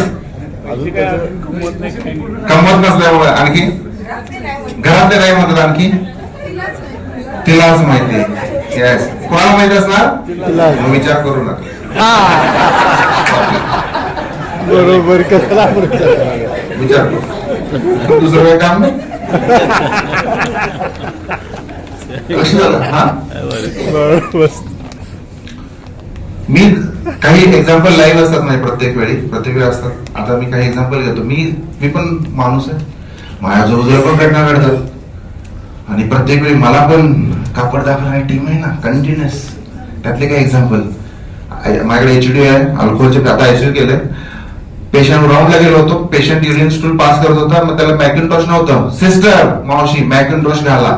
ओके ठीक आहे म्हटलं, मॅकिंटॉश घालूया म्हटलं. हा शशिकला मावशी मॅकिंटॉश घातलं आणि म्हणजे सकाळी मी सांगितलं, संध्याकाळी राऊंडला गेलो. राऊंडला गेल्यानंतर आता मॅकिंटॉश किती 350 रुपीजला मिळतात, 350-400 रुपीजला मिळतात 3 फीट. संध्याकाळी राऊंडला गेल्यानंतर एवढं छान मॅकिंटॉश, एवढं ब्ल्यू कलर स्काय ब्ल्यू कलरचं मॅकिंटॉश, एवढं छान काय लक्ष झालं तर ते होतं, तो होता एअर बेड. अरे बाबा 3,500 रुपयाला मिळत होतो, 3,500 ला. लक्ष झालं का. मावशीला वाटलं की त्याला म्हणायचं मॅकिंटॉश, म्हणून ती कपाटात गेली. म्हणजे ते कपाट उघडलं, तिला दिसलं मॅकिंटॉश हे एअर बेड. तिला वाटलं 6 फूटचं आहे, त्यापेक्षा छोटं करू म्हणून अर्ज केलं.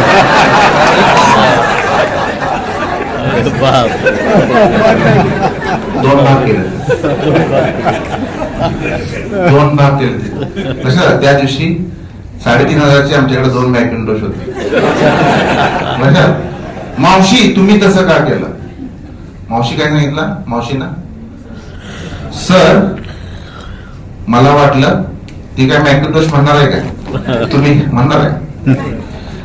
सर तुम्ही सांगितलं तर मला वाटलं ते आहे म्हणून मी ते केलं. म्हणजे मावशीने काय उत्तर दिलं, मला वाटलं.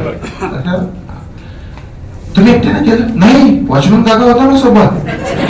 वॉचमन काका तुम्ही असं काय केलं.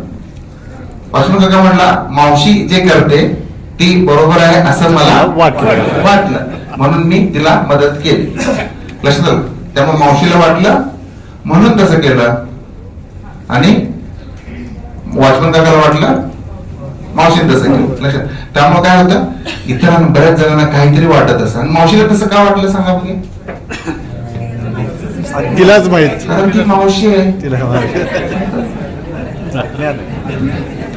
वॉचमन काकाला मदत का केला, तो वॉचमन आहे. परत एमबीएची टीम बसवली आपण तिथं.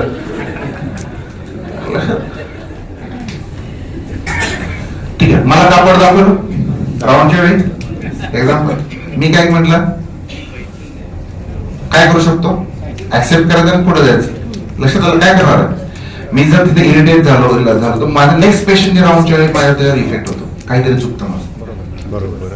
लक्षात आलं. आउटकम काहीतरी रिझल्ट मध्ये प्रॉब्लेम. लक्षात आलं. असं ह्याच मावशीला परत आमच्याकडे सेंट्रल गव्हर्नमेंटचं आहे ना, आमच्या सायकेट्री हॉस्पिटल सेंट्रल गव्हर्नमेंटच्या अंडर असतं. इन्स्पेक्शन आहे, सेंट्रलची टीम येणार आहे, सगळं क्लीन करा. मी राऊंडला गेलो, बघितलं कॅरम ओल्या कपड्यानं पुसतो. हे काय तयार केलं नाही, ती सगळी गोष्ट आहे. मग मी काय केलं, कापड दाखवलं मावशी. मी काय म्हटलं आता फोटो काढला, लेक्चरला वापरायला पाहिजे म्हणतो. दुसरं लक्ष झालं का, कळते ना. का मावशी तसं का केलं, मला वाटतं मावशी तसं काय वाटलं, मावशी आहे म्हणून. लक्षात आलं. माझं तर नवीन 200 बेडचं करतो, तर कॉर्पोरेट हॉस्पिटल करायचं. ऍस्ट्रालॉजरची टीम आहे माझ्याकडे आता, नवीन बांधतो ते. ती सगळी टीम आहे माझ्याकडे आता, मी नवीन बांधतो ते. लाख स्क्वेअर फीटचं आहे. कॉर्पोरेट लेवलला जायचं, आतापासून तयारी करू. मग माझी इंटरव्ह्यूची एक पद्धत आहे, म्हणजे पूर्वीपासून आहे. आता मी बघत नाही, माझी HR टीम बघते. माझी लिहायची एक सिस्टीम आहे. रिसेप्शनला चांगलं आहे. आता ओपीडीत माहिती आहे ना, मेलचं फिमेल करतात, मिसचं मिसेस. लक्षात आलं काय म्हणतो मी. 44 मेल फिमेल, कधी कधी MF FM काही चालू असतं. लक्षात आलं काय, सगळं चालू असतं त्यांचं. मग म्हटलं चांगला स्टाफ निवडायचा, कसा निवडायचा. ठीक आहे, मग आमची पद्धत आहे, कवठे मंगळाचं स्पेलिंग.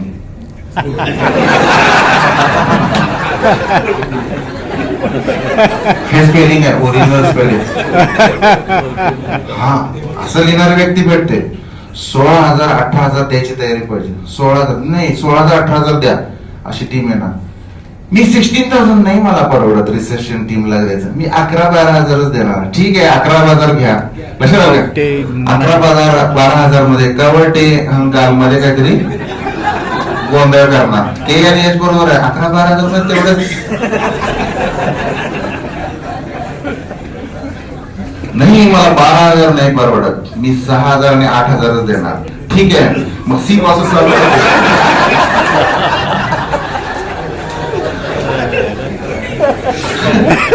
तेवढ्या पैशात तेवढ्या बुद्धीचे मिळणार. आणि मी उगीच त्याला तू स्पेलिंग तुला कळतच नाही, तुला हे सिलेक्शन कोणी केलं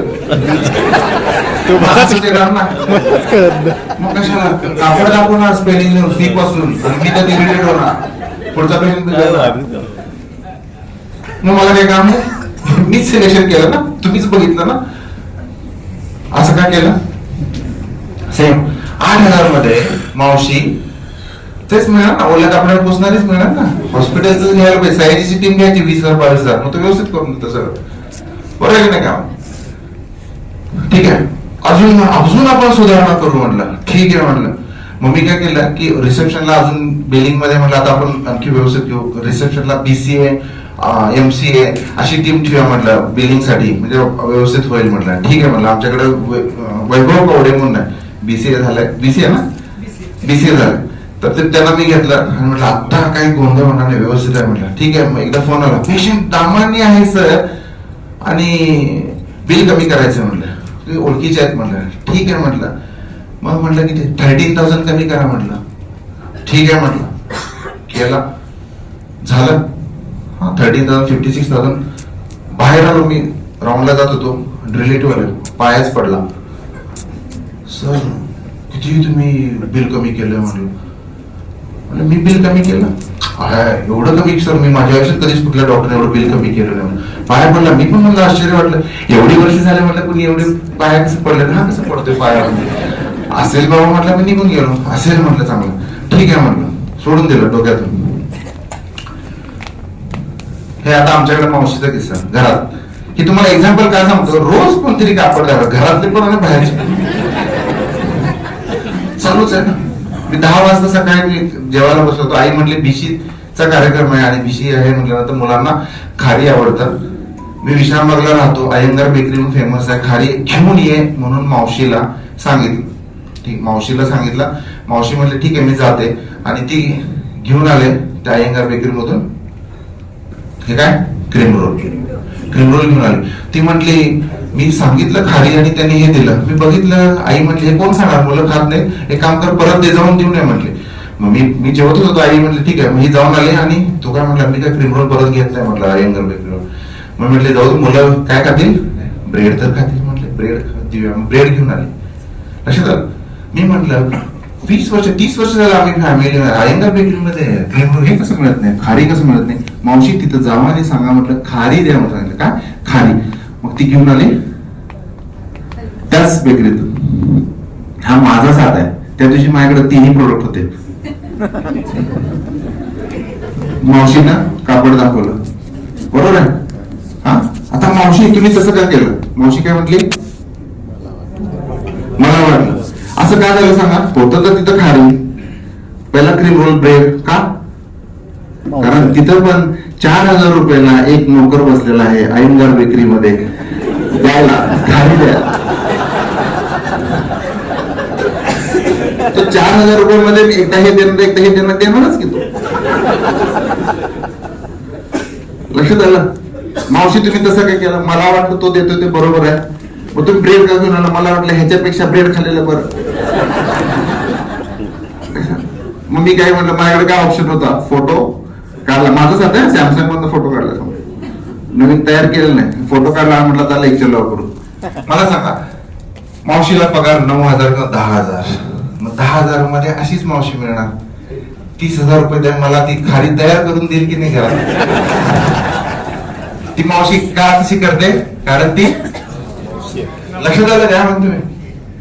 आजूबाजूला बऱ्याच जणांना काहीतरी वाटत असतं. असं मावशी काय केलं, ती म्हटली मला त्यामुळे इतरांना काहीतरी वाटत असतं आणि त्यांच्या वाटण्याचं मी काहीतरी वाटून घेत असतो, म्हणून माझी वाट लागते असं म्हणतो. हे मजेचे किस्से सांगितले. आता नुकसान पण होतं, आणि नुकसान कसं होतं सांगतो. हा ओपीडी पेशंट आला, सांगोल्याचा पेशंट, हा आर्टिफिशियल लिंब आहे, हा एक्झिट उंड आहे, शॉक बसला होता याला. काय झालं, इलेक्ट्रिक पोलवर काम होतं सांगोल्यामध्ये, फास्ट घेतो जरा, आणि तिथं बघितल्यानंतर माझे जे साहेब होते खालीच होते, मला पोलवर चढायला सांगितलं. मी विचारलं इलेक्ट्रिक सप्लाय तो डिस्कनेक्ट केलाय का, मी विचारलं तर सर म्हटले डिस्कनेक्ट केलाय, तू काम चालू कर. आम्ही चालू केला, टच झाला आणि मला शॉक बसला, एंट्री एक्झिट, हात गेला सर. मग विचारलं असं काय झालं. मी साहेबांना विचारलं, साहेब तुम्ही तर लाईट ते म्हणजे कनेक्शन ते डिस्कनेक्ट म्हटला होता, तुम्ही तसं का म्हटलं. मग साहेबांनी काय सांगितलं, मला वाटलं मी ज्यांना सांगितलं होतं त्याने डिस्कनेक्ट केला. लक्षात आलं काय म्हणतो मी. तेव्हा प्रत्येकाला काही वाटत असतं, त्या वाटायच्या ट्रायंगल मध्ये कंटिन्युअस पणे मारत असतो येण्याचा घुसण्याचा. लक्षात आलं. कंटाळाला मी गोव्याला जाणार, कधी एकदा गोव्याला जाणार. गोव्यात बसलं की कोल्हापूरमध्ये कसं, कोल्हापूरमध्ये काय चालू असेल. लक्षात आलं. कंटिन्युअस. लक्षात आलं. हे एक्झाम्पल दिले. काही एक्झाम्पल आहे. पाणीपुरी मार पत्नीच्या आत्महत्या, एक पुरी एक्स्ट्रा आणली. पेपरमध्ये वाचताना असं सांगलीमध्ये प्रसूतीवेळी 2 बालकांचा मृत्यू. सीपीआरच्या पण गोष्टी असतात भरपूर. आता फॉर एक्झाम्पल असं सीपीआर मध्ये प्रसूतीवेळी महिलेचा मृत्यू, कोण जबाबदार असणार. डॉक्टर, येस, किंवा स्टाफ, किंवा कुणाला माहित असणार. विचार करू नका, कारण ते विचार करून त्याचं उत्तर काही सापडणार नाही, आणि जे उत्तर मिळेल ते खरं आहे की नाही कुणाला माहित असणार. मग कशाला 60,000 गोष्टी ऑलरेडी आमच्या आहेत, 60,000 एक कशाला करता. लक्षात आलं. ते बोगस डॉक्टर कर्नाटकात सापडला, आता तो डॉक्टर बोगस आहे की नाही कोणाला माहित असणार. सोडा ना, काय मला काय काम कमी आहे का, माझा ड्रायव्हर काय बिघडू देऊ, मला ऑलरेडी माझे प्रॉब्लेम्स आहेत. सर एक चुकलं काय, आमचं बीसीए वैभव कवडे सर चुकलं काय.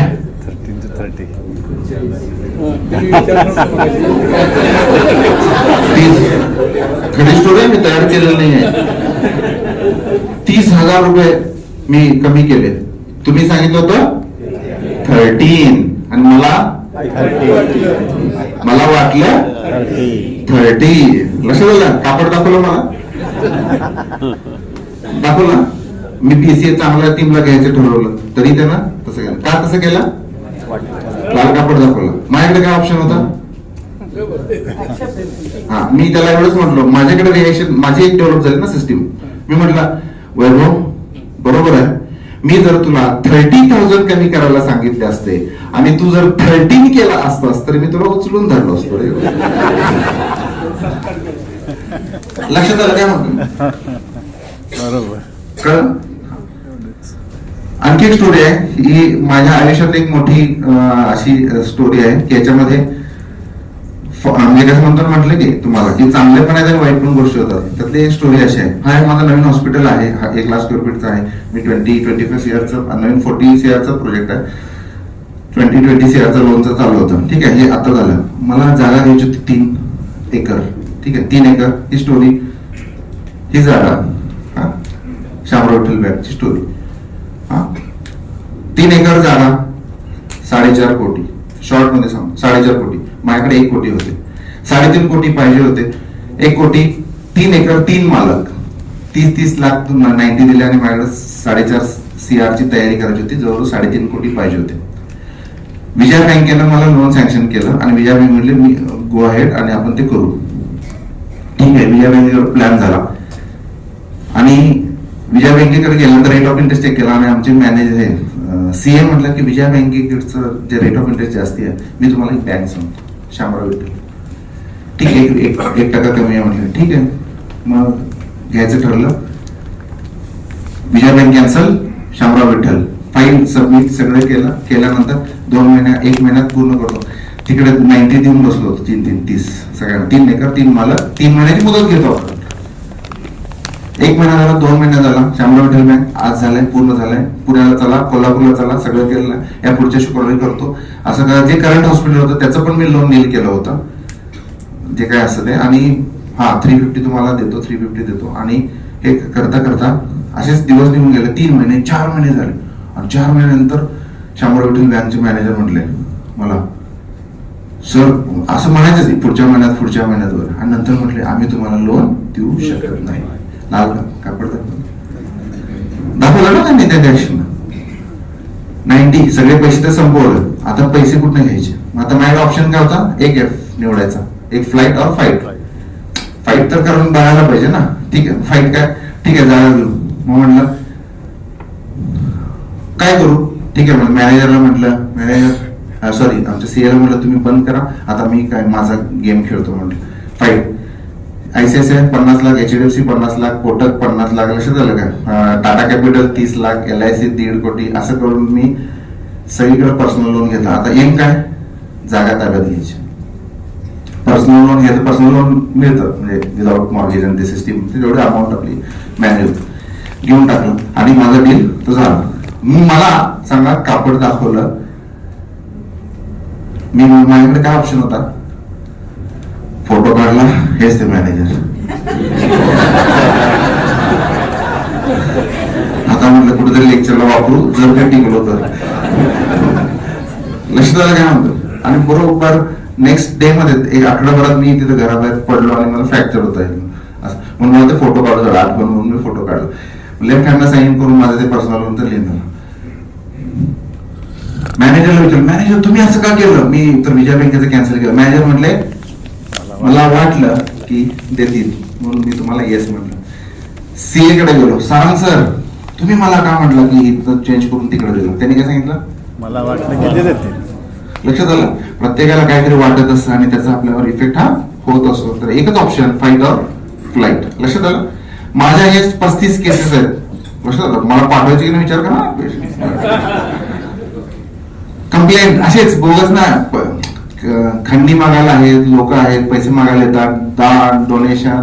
लक्षात आलं? मी बांधकाम चालू आहे, बंद पाडतो, तुम्ही इलिगल आहे, हा लैंगिक अत्याचार करता, बोगस डॉक्टर आहे. माझी कंप्लेंट ही SP कडे आहे, कलेक्टर कडे आहे, मंत्रालयात आहे. कारण हे माहिती अधिकारी काही आहेत असे मेंबर्स करतात.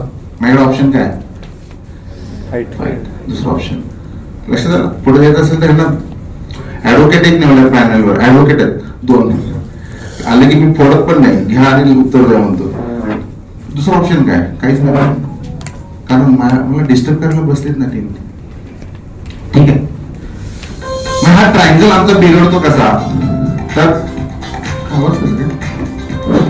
हा,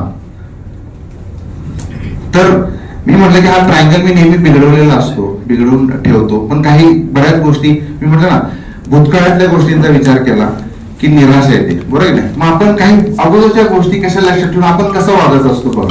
लहान मुलं वागतं, ठीक आहे, मी पण या एज मध्ये, या स्टेज मध्ये असं वागतो. उदाहरण देतो, मी माझ्या मुलीचा बर्थडे सेलिब्रेट करायचं ठरवलेलं आहे. लक्षात आलं?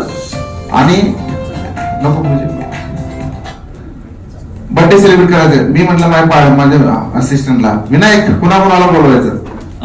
Sir doctor Ashok Dhumale sir यांचं नाव लिहू. अशोक धुमाळे सरांचं नाव लिहू का इन्व्हिटेशनला? नका, नको, त्यांचं नाव नका लिहू. का? त्यांनी त्यांच्या मुलाच्या बर्थडेला मला बोलवलं होतं, नका लिहू. पण सर डॉक्टर महादेव जोगदंडे यांचं नाव लिहू. त्यांचं पण नका लिहू, त्यांनी पण बोलवलं होतं, नको. आणि मग सर डॉक्टर प्रकाश पवार त्यांचं नाव लिहा. का? त्यांनी त्यांच्या मुलाच्या बर्थडेला बोलवलं नव्हतं, लिहून ठेवा, त्यांना बोलवायचं नाही म्हणून. कळतंय? नाही कळत? जुन्या गोष्टी लक्षात ठेवायच्या आणि आपण त्यांनी बोलवलं नाही, मी पण बोलवणार नाही, लक्षात लिहून ठेवायचं, बोलवायचं नाही म्हणून.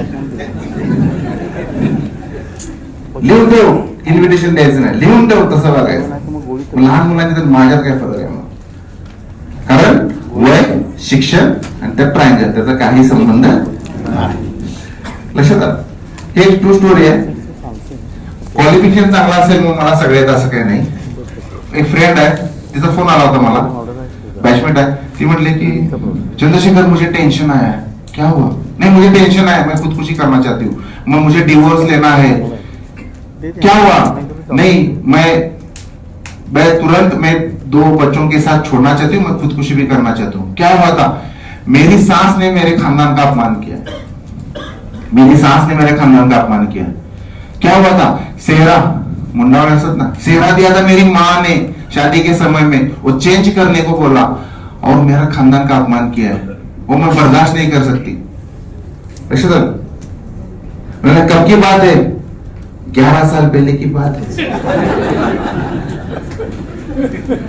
हाँ, पोस्ट ग्रेजुएट स्टूडेंट है, पोस्ट ग्रेजुएट 11 साल पहले की बात है। मला सांगा, मुंडावर बदलले असेल ना त्यांना, का बदलले असतील? वाटलं हा, काय काय कारण असू शकतात? त्यांना वाटलं आवडले नसतील, त्यांना वाटलं, आणि मग वाटलं की मग का वाटलं, कुणाला माहित असतं, म्हणून विचार करायचा, मला पण माहित. पण म्हणजे आमच्याकडे पद्धत तशी आहे, ती चांगलं दिसत नव्हतं, मॅच होत असत, मॅचिंगच होत नव्हतं, अपमान खरोखरच करायचा होता,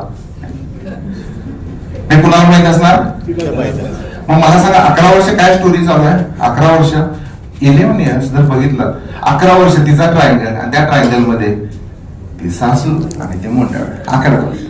त्या सासूला माहितच नाही की तिच्या ट्रायंगल मध्ये 11 वर्ष. टाचणी एवढी गोष्ट आली तरी बिघडणार आहे ट्रायंगल, आणि ते 11 वर्ष घेऊन बसले. आता तुमचा ट्रायंगल चेक करा, तुमचा ट्रायंगल स्वतः चेक करा. आता त्या ट्रायंगल मध्ये काय काय भरले, लक्षात आलं? तो ट्रायंगल फ्रीज पाहिजे. तुम्ही जर म्हणत असाल मी काकाशी बोलत नाही, मी मामाशी बोलत नाही, मुलीशी किंवा सासू सासऱ्याशी काही बोलत नाही, काही बोलत नाही, याचं बोलत नाही, याचा अर्थ काय, ती तुमच्या ट्रायंगल मध्ये आहे, याचा अर्थ तुम्ही रोज बोलता. मग कसा पाहिजे ट्रायंगल, फ्री पाहिजे, फ्री पाहिजे. लक्षात आलं का?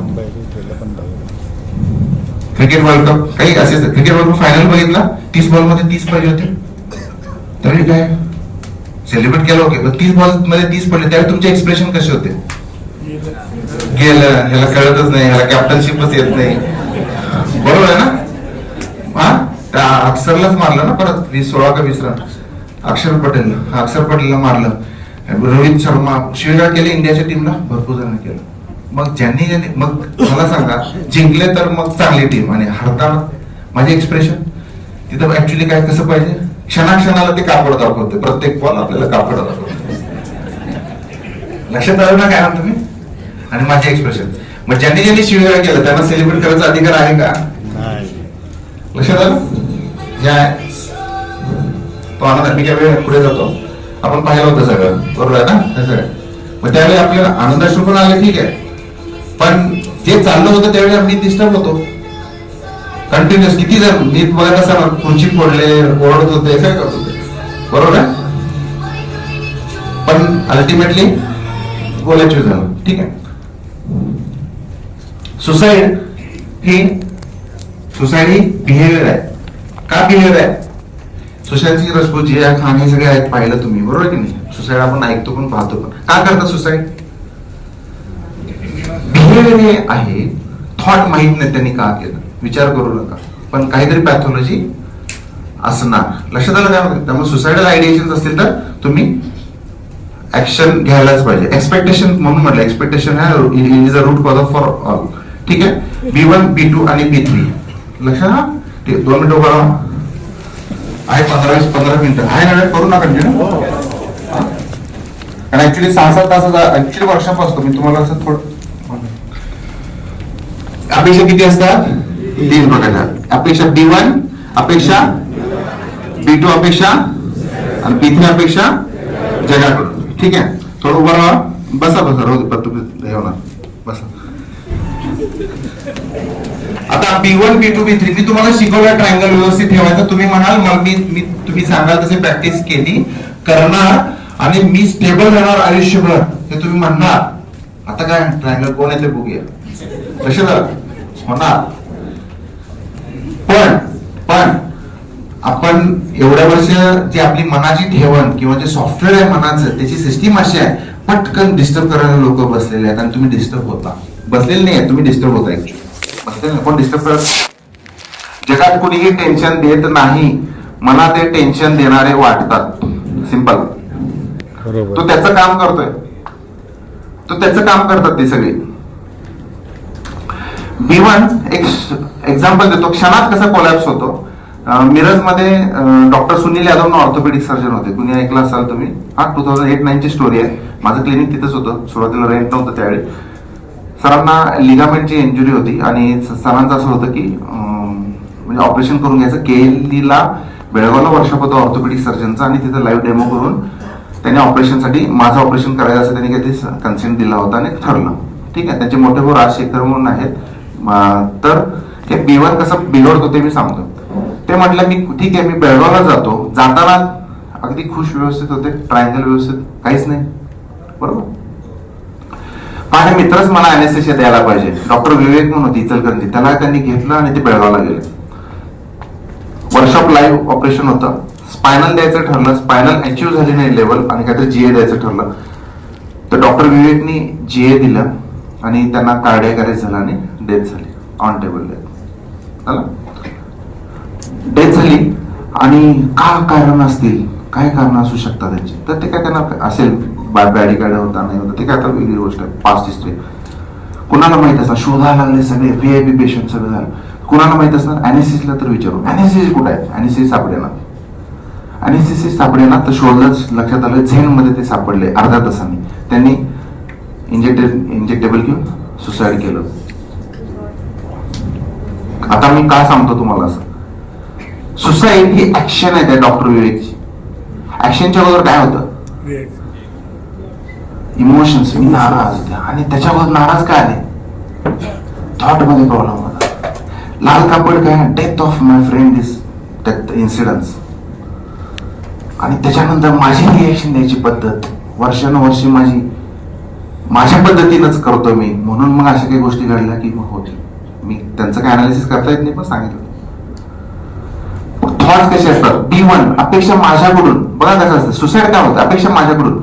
मी माझ्या मित्राला वाचू शकलो नाही, मी चांगला B1 करू शकलो नाही, मी चांगला अॅनेस्थेसिस्ट नाही, मी माझ्याकडून केलेल्या अपेक्षा, आणि मी चांगला अॅनेस्थेसिस्ट नाही, मी जगायला लायक नाही, मी माझ्याकडून केलेल्या अपेक्षा आणि क्षणात मी सुसाईड करायचा निर्णय घेतो. B1 डेथ झाली मित्राची, मी अॅनेस्थेसिया देताना पण याचा अर्थ असं नाही की मी लायक नाही आहे. लक्षात काय म्हणतो मी, इररॅशनल थॉट म्हणतो आम्ही. थॉट चुकीचा थॉट आहे तो, इररॅशनल म्हणतो. मग रॅशनल इररॅशनल कसं ओळखायचं हे मी तुम्हाला सांगतो. सेम B1 माझं कराडला जाते, शिवाजी युनिव्हर्सिटी होती. कराडमध्ये 3rd इयरला असताना फर्स्ट इयरच्या स्टुडंटना म्हणजे संडे होता, सकाळपासून दरवाजा उघडला नव्हता. तो फेल झाला होता. संजय सोलवणकर त्याचं नाव. आणि दरवाजा आम्ही काढल्यानंतर तो हँग केला होता ऍप्रॉन घालून आणि बरोबर होता. आणि this bloody MBBS has killed me म्हणून लिहिला होता. मी अटेंड केलं होतं. B1 अपेक्षा माझ्याकडून, तो फेल झाला होता. मेडिकलला फेल होता फर्स्ट इयर. मी चांगला डॉक्टर होऊ शकत नाही. मी लातूरमध्ये काय दाखवू, लातूर पॅटर्नचा तो विद्यार्थी. म्हणजे मी माझ्याकडून केलेल्या अपेक्षा आणि क्षणात त्याचा तो ट्रायंगल बिघडला आणि त्यांना सुसाईड ऍक्शन. त्यामुळे तुम्ही म्हणाल मी मला जमतं, क्षणात बाहेरचे लोक एवढी बाहेर इन्सिडेंट्स एवढे आहेत की तुमचा ट्रायंगल हा बिघडू शकतो. ठीक आहे. मग मला सांगा असं काय घडलं, हे मी एक्झाम्पल भरपूर दिले तुम्हाला. हे सगळे मावशीचे, काकाचे, स्टाफचे, लक्षात आलं का, इतर डॉक्टरांचे सगळे हे इन्सिडेंट्स आहेत. लॉक केलं, ह्या सगळ्या गोष्टी, ह्या एवढ्या सगळ्या आहेत, बरोबर की नाही. म्हणजे मावशीचा किस्सा आहे, त्या बँक मॅनेजरचा आहे, ह्या सगळ्या गोष्टी आहेत ते बाहेर घडतात. मग माझा ट्रायंगल का बिघडतो, ते रिस्पॉन्सिबल आहे नाही. तर रिस्पॉन्सिबल कोणाला, घटना घडल्या, मी नाराज आहे आणि मी तिथे सुसाईडला चिडचिड होतो. Who create these emotions? Condition, situation, external things. These things don't create emotions. We create emotions by self-talk. मी लावलेला अर्थ. याने असं केलं, त्याने तसं केलं, बहुतेक हेच असेल, ते तसंच असेल, अर्थ लावत बसतात. आणि त्या अर्थाला पुरावा नाही. लक्षात आलं, मला 5 एकर शेती दिली वडिलांनी, भावाला 3 एकर दिली. याचा अर्थ प्रेम कमी आहे भावावर असं सिद्ध होत नाही. रडलं तरच माझं दुःख व्यक्त होते असं नाही. त्यामुळे 3 चपाती खाऊन उठू शकतो. लक्षात आलं का. त्यामुळे रडायलाच पाहिजे असं नाही, दुःख व्यक्त करायला मी तसंच वागलं पाहिजे असं काही नाही. ठीक आहे. मग कसं ओळखायचं हे बघ, एखाद्या विचारांना तुम्ही जर त्रास होत असेल तुम्हाला, तर कसं ओळखायचं, तर काय वास्तव अवास्तव, योग्य अयोग्य आणि बरोबर आणि चूक, इथं आपण काम करायचं. हा फॉर्म्युला लक्षात ठेवा. हे स्क्रीनिंग आहे. तुम्हाला एखादा राग आला ना, तर जो विचार येतो ना तो लिहून काढला ह्याच्यावर, तो विचार वस्तुस्थितीवर आधारित असावा आणि एक पुरावा देता यावा. व्हॅलेंटाईन डे ला मिसेसनं मला गुलाबाचं फुल द्यायला पाहिजे, उलट झालं काय? नाही तर तिचं प्रेम नाही. काय पुरावा आहे?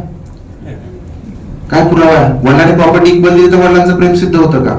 वस्तुस्थितीवर आधारावर पुरावा देता यावा आहे? नाही. लक्षात आलं?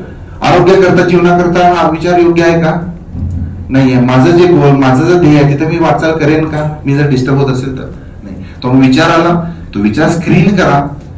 स्क्रीन केल्यानंतर लक्षात येईल की तो रॅशनल आहे की इरॅशनल आहे. लक्षात आलं? त्यामुळे इमोशन्स पॉवरफुल असतात, आयुष्य घडवतात. You don't behave based on what you, म्हणजे काय? You don't behave based on what has happen to you, you behave based on what you feel about what has happen to you. जे घडलं ना त्याच्यामुळे तुम्ही नाराज नाही आहे. जे घडलं त्याच्यावर मला काय वाटतं त्याच्यावर मी नाराज आहे. मग ते वाटायचं की नाही वाटायचं? अर्थ लावला तर त्रास होतो, त्यापेक्षा अर्थ लावायचा नाही. अर्थ लावला तर त्रास होतो. त्यामुळे event is meaningless itself, but if you give meaning to that event you start behaving depending upon your meaning. तुम्ही अर्थ लावला की तसं तुम्ही वागायला लागता. हे जर होत असेल तर अर्थ लावू नका. लक्षात आलं? त्यामुळे positive meaning positive behaviour, negative meaning negative behaviour thought. लक्षात आलं? तेव्हा असं म्हटलं जातं की असं आहे ना, जशी सृष्टी दिसते बदललेली, जशी जर आपण दृष्टी बदललो तर बरोबर. When you change the way look at the things you look at they change. Don't try to change the things, try to change the way you look at the things. दृष्टी बदला, सृष्टी बदलल्यासारखं वाटेल. मी मगाशी सांगितलं की मनाचा रबर तामूच द्यायचं ना method दिले तुम्हाला मी. पण तुम्ही म्हणाल मी प्रयत्न करतो पण कुणीतरी ताणतं. आता काय करायचं? हे पण आहे. मी सायकियाट्रिस्ट आहे, सक्सेसफुल 94-95% मध्ये होईल. मी पण 5% मध्ये डिस्टर्ब होऊ शकतो. माझा पण केमिकलची लेवल डिस्टर्ब होऊ शकते. माझे पण स्ट्रेस हार्मोन्स बिघडू शकतात. म्हणून अवघड कसे आणायचे? तर डोस लक्षात ठेवा. डोस DOSE, आपण डॉक्टरचा आहे. D for dopamine, O oxytocin, S serotonin आणि E एंडॉर्फिन. हे सगळे हॅपी हार्मोन्स आहेत. हे खुशीचे हार्मोन्स आहेत. आणि हे हार्मोन्स आहेत. हे हार्मोन्स सिक्रेट होण्यासाठी मी रोज काहीतरी करायला पाहिजे. हे माझ्या हातात आहे. कोणत्या गोष्टी करू शकतो? डोपामिन, आता example serotonin, meditation, running, sun exposure, swimming, cycling. हे जर बाहेर पडलो आपण तर सिरोटोनिन लेवल अचीव होऊ शकते. लक्षात आलं? हे व्हायला पाहिजे. डोपामिन, काहीतरी टास्क घ्या. मी आज 5 किलोमीटर पूर्ण करणार. दिवसभरात 10 कामं पूर्ण करणार. 10 कामं पूर्ण झाले की डोपामिन सिक्रेट होणार. दारू पिल्यानंतर पण डोपामिन सिक्रेट होणार. लक्षात आलं? चॉकलेट खाल्लं डोपामिन सिक्रेट होणार. ठीक आहे. ऑक्सिटोसिन, आज आपण भेटलो एकत्र, काय होईल? ऑक्सिटोसिन सिक्रेट होतं. हग केल्यानंतर बरं वाटतं, ऑक्सिटोसिन. बाळ, तर आपण डॉक्टर आपल्याला माहितीच आहे. एनिमल थेरपी म्हणजे काय? कुत्र्याशी मांजराशी खेळल्यानंतर ऑक्सिटोसिन सिक्रेट होतं. मग मी रोज काहीतरी करायला पाहिजे. लक्षात आलं? त्या हगिंग, कॉम्प्लिमेंट, कौतुक केलं दुसऱ्याचं तरीही ऑक्सिटोसिन सिक्रेट होते. अरे वा. लक्षात आलं? एंडॉर्फिन, लाफ्टर थेरपी आहे, मसाज आहे, चॉकलेट आहे, हे सगळे एंडॉर्फिन. एंडॉर्फिन असं आहे, शरीराला मुवमेंट दिले की एंडॉर्फिन सिक्रेट होतं. त्यामुळे हालचाल चालू ठेवायची.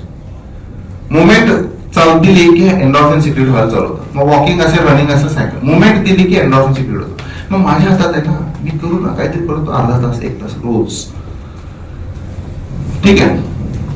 मग ताणलेला रबर मूळ स्थितीत आणायचं कसं? तर हेच मेथड आहेत. वेगळ्या मेथड्स जे तुम्ही वर्षानुवर्ष वाचलेले आहेत, पाहतात. मी तुम्हाला वेगळी मेथड सांगितली. कोणती मेथड सांगितली? तर मी तुम्हाला इथं इमोशनल अप्रोच सांगितला आता. लक्षात आलं ना? तुम्हाला विचार करायचाच नाही, बाहेर पडायचं. हे जे बाकी मेथड आहेत ना, डाएट, माझं सांगितलं की म्हणजे दुसरा ऍक्सेप्टन्स अप्रोच, तुम्हाला काय ऍक्शन ओरिएंटेड, ह्या रिलॅक्सेशन, योगा, प्राणायाम, मेडिटेशन करा, टेन्शन दूर, हे सगळे वाचतो, करतो. पण किती जण करतो, किती जण करत नाही, हा विषय. बरोबर आहे. नियमित व्यायाम करा, व्यसनापासून दूर राहा, आणि सकारात्मक दृष्टिकोन ठेवा, असं सगळं म्हणतात. तर व्यसनापासून दूर राहा. व्यसन टेन्शन उलट वाढवतो. याचा किस्सा आहे. असंच एक व्यसनमुक्ती केंद्र असतं आणि त्या व्यसनमुक्ती केंद्रात गेस्ट गेलेले असतात आणि पहिल्या वॉर्डमध्ये जातात आणि पहिल्या वॉर्डमध्ये एक पेशंट ओ लैला नावानं ओरडत असतो. काय झालं याला? हा बरा होता, पण लैलानं ह्याला प्रपोज केलं आणि लैलानं नकार दिला. तेव्हापासून हा नकार काही पचवत नाही आणि तेव्हापासून दारू पिऊन ओ लैला नावानं ओरडतोय. बरं ठीक आहे, दुसऱ्या वॉर्डमध्ये दुसरा पेशंट ओ लैला नावानं ओरडत असतो. काय झालं? बरा होता, लैलाशी लग्न झालं, तेव्हापासून तो तसं करतो.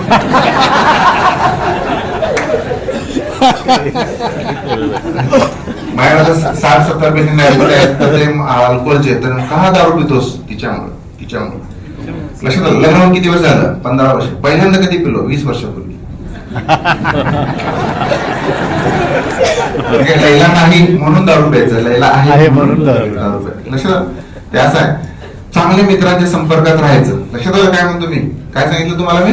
चांगल्या मित्रांच्या संपर्कात राहा म्हणजे स्ट्रेस फ्री राहा. आता चांगले मित्र आणायचे कुठून? काही सांगतोय आहे ना पुस्तकात, कुठे मिळतात? लक्षात आलं? मिळणार नाही आणि मिळालं तरी कळणार नाही आणि खराब आहे हे पण कळत नाही. त्यामुळे जसे आहेत तसे आपल्याला आहे त्यांना घेऊन पुढे जायचं. लक्षात आलं? वाचन करा. हे सगळे मेथड्स आहेत. टीव्ही, गाणी म्हणा, छंद जोपासा, सेक्स, ह्या सगळ्या मेथड्स तुमच्या स्ट्रेस रिलिव्हिंग आहेत. तर मनाचा रबर ताणलेला मूळ स्थितीला आणायचा प्लॅन करायचा. मग माझा ऑप्शन काय? तांदूळ द्यायचं नाही, ती प्रॅक्टिस करायला पाहिजे. लक्षात आलं काय? त्यामुळे जगात कोणी परफेक्ट नाही, परफेक्ट पत्नी नाही, नवरा नाही, कुणीही नाही परफेक्ट. आणि तुम्ही जर अपेक्षा दुसऱ्याकडून करत असाल तर त्याने जर तुमच्याकडनं अपेक्षा केली तर ती पूर्ण करण्याची तुमची तयारी का सांगा. लक्षात आलं? त्यामुळे हे सगळे मेथड्स आहेत, हे सगळं मी तुम्हाला सांगितलं. वेळ पुढे जातो. होमवर्क आहे, कोणाला करायचं असेल, खरोखर याच्यातून बाहेर पडणार असेल तर इथे बघा, thoughtless reaction outcome, thoughtful response outcome. आता चार्ट करा तुम्ही. कधी कधी राग येतो मला, मी इरिटेट किती दिवसातून होतो, काय होतो. थॉटलेस रिएक्शन, तुला कळतच नाही, तू असंच आहेस, तू तसंच आहेस. लक्षात आलं काय म्हणतो मी? थॉटलेस आणि थॉटफुल रिस्पॉन्स. त्या हँडलला मी कसं केलं, माझा थॉटफुल रिस्पॉन्स होता. वैभव 30,000 आणि 13,000ची गोष्ट, ते थॉटफुल होतं रिस्पॉन्स. लक्षात आलं काय म्हणतो? मग मी थॉटलेस करून मग थॉटफुल होण्यात काय अर्थ नाहीये. थॉटफुलच पहिला आलं पाहिजे. ठीक आहे? त्यामुळे prevention is better than cure आणि uncertainty is certain in life. कुणीही जगात परफेक्ट नाही. लक्षात आलं का? So human being are meaning making machine म्हणतात. अर्थ लावणारी व्यक्ती म्हणजे माणूस. असं टाइम मॅनेजमेंट, स्वतः स्किल डेव्हलप करा. हे सगळे ऍक्शन ओरिएंटेड. टेन्शन वेळेचं मॅनेज करा, टेन्शन दूर होणं. ऍक्शन ओरिएंटेड हे सगळं मी तुम्हाला सांगतो. त्यामुळे माइंडसेट चांगला, मुळं चांगले असतील झाडाचे तर फांद्या आणि फळ छान असतील. म्हणजे माइंडसेट चांगला असेल तर स्किल सेट चांगला असणार, बिलीफ सिस्टीम चांगली असेल तर बिहेवियर चांगला असणार. ठीक आहे? दुसऱ्याशी तुलना करतो तिथून त्रास होतो. त्यामुळे लोक काय म्हणतील याच्याकडे लक्ष देऊ नका. हे किस्सा आहे. गोपाल नावाची व्यक्ती असते आणि ती म्हणते म्हणजे मासे विकत असते. तिने लिहिलेलं असतं येथे ताजे मासे विकत मिळते. गोपाल एक जण येतो, एवढा मोठा का बोर्ड, कमी कर. ठीक आहे, एवढा मोठा बोर्ड चांगला नाही, येथे काढून टाकतो. ताजे मासे विकत मिळतील. दुसरी व्यक्ती येते, ती म्हणते विकायला बसलायस? हो. कशाला शब्द पाहिजे विकत? काढून टाक. ठीक आहे, ताजे मासे मिळतील. मिळतील कशाला पाहिजे? तिसरी व्यक्ती येते, फक्त ताजे मासे ठेव. ठीक आहे, तुझे मासे काय शिळे असतात का? चौथा येतो, नाही. मग कशाला पाहिजे ताजे? सोड, फक्त मासे लिही ना. मच्छी मार्केटमध्ये दुसरं काही विकण्यासारखं असतं का रे? पाचवा येतो, मासे काढून टाक. आणि सहावी व्यक्ती येते, ती म्हणते गोपाळ एक बोर्ड लावला असता तर बरं झालं असतं. काय होतंय? डॉक्टर म्हणून पण मला छोट्या छोट्या गोष्टी सांगायला लागले. कारण का? मी माझ्यात सिस्टीम चेंज केली नाही ना, मी माझ्यात बदलच केलेला नाही आहे. पळतोय, प्रूव्ह करायला जातोय, एनर्जी घालवतोय, कापड दाखवतो. 6 जणांनी कापड दाखवलं. किती वेळा तुम्ही असं करा. लक्षात आलं काय म्हणतो मी? तर रिॲक्शन द्यायचं की नाही द्यायचं, फाईट आणि फ्लाईट, किंवा रिॲक्शन द्यायचं जे आहे ते थॉटफुल रिस्पॉन्स पाहिजे. लक्षात आलं? जग बदलायचं ठरवलेलं आहे मी, नाही जग बदलू शकत. भारत देश बदलतो, भारताला बदललं जग बदलण्यासारखं नाही. भारत नाही, महाराष्ट्र बदलतो, नाही बदलू शकत महाराष्ट्र. राहू दे, मी सांगली जिल्हा बदलायचं ठरवलेलं आहे, सांगली नाही बदलू शकत. मी विश्रामबागला राहतो, विश्रामबागच्या लोकांना बदलतो. नाही मी शहरामधल्या लोकांना बदलू शकत, मी जयहिंद कॉलनीत राहतो, जयहिंद कॉलनी बदलू का नाही, हळीने फॅमिलीला बदलून दाखवणार, नाही बदलू शकत हळीने फॅमिली, राहू दे कोण मीच बदलतो. मला आजकाल मी बदलल्यामुळं मला हळीने फॅमिली बदलल्यासारखं वाटायला लागले, मला सांगली बदलल्यासारखं वाटतंय. खरोखर सांगली जिल्हा फार बदललाय, महाराष्ट्र जिल्हा पूर्ण बदललाय, भारत बदलल्यासारखं वाटायला लागलं. लक्षात आलं बदलायचं कुणाला आहे? स्वतःला. मला, आम्हाला नाही, मला. लक्षात आलं. राग आल्यानंतर देशाचं पण नुकसान होतं, बरोबर आहे. जिनेदिन जिदानची स्टोरी माहिती आहे? जर्मनीचा 2006चा हेडबट आहे मार्को मॅटेरोझी हा प्लेयर, इटलीचा. जिनेदिन जिदान फ्रान्सचा. मॅच होती आणि मार्को मॅटेरोझीनं, मी पेपरवर वाचलं होतं की आईच्या नावानं शिवीगाळ केला होता जिनेदिन जिदानला, आणि त्यामुळं त्याने हेडबटने डोक्यानं मारला होता आणि त्यामुळं रेड कार्ड मिळालं या जिनेदिन जिदानला. फ्रान्स 10 प्लेयरने खेळलं, इटली 11 प्लेयरने. इटली जिंकलं कारण 10-11, आणि मॅन ऑफ द मॅच हा होता मार्को मॅटेरोझी.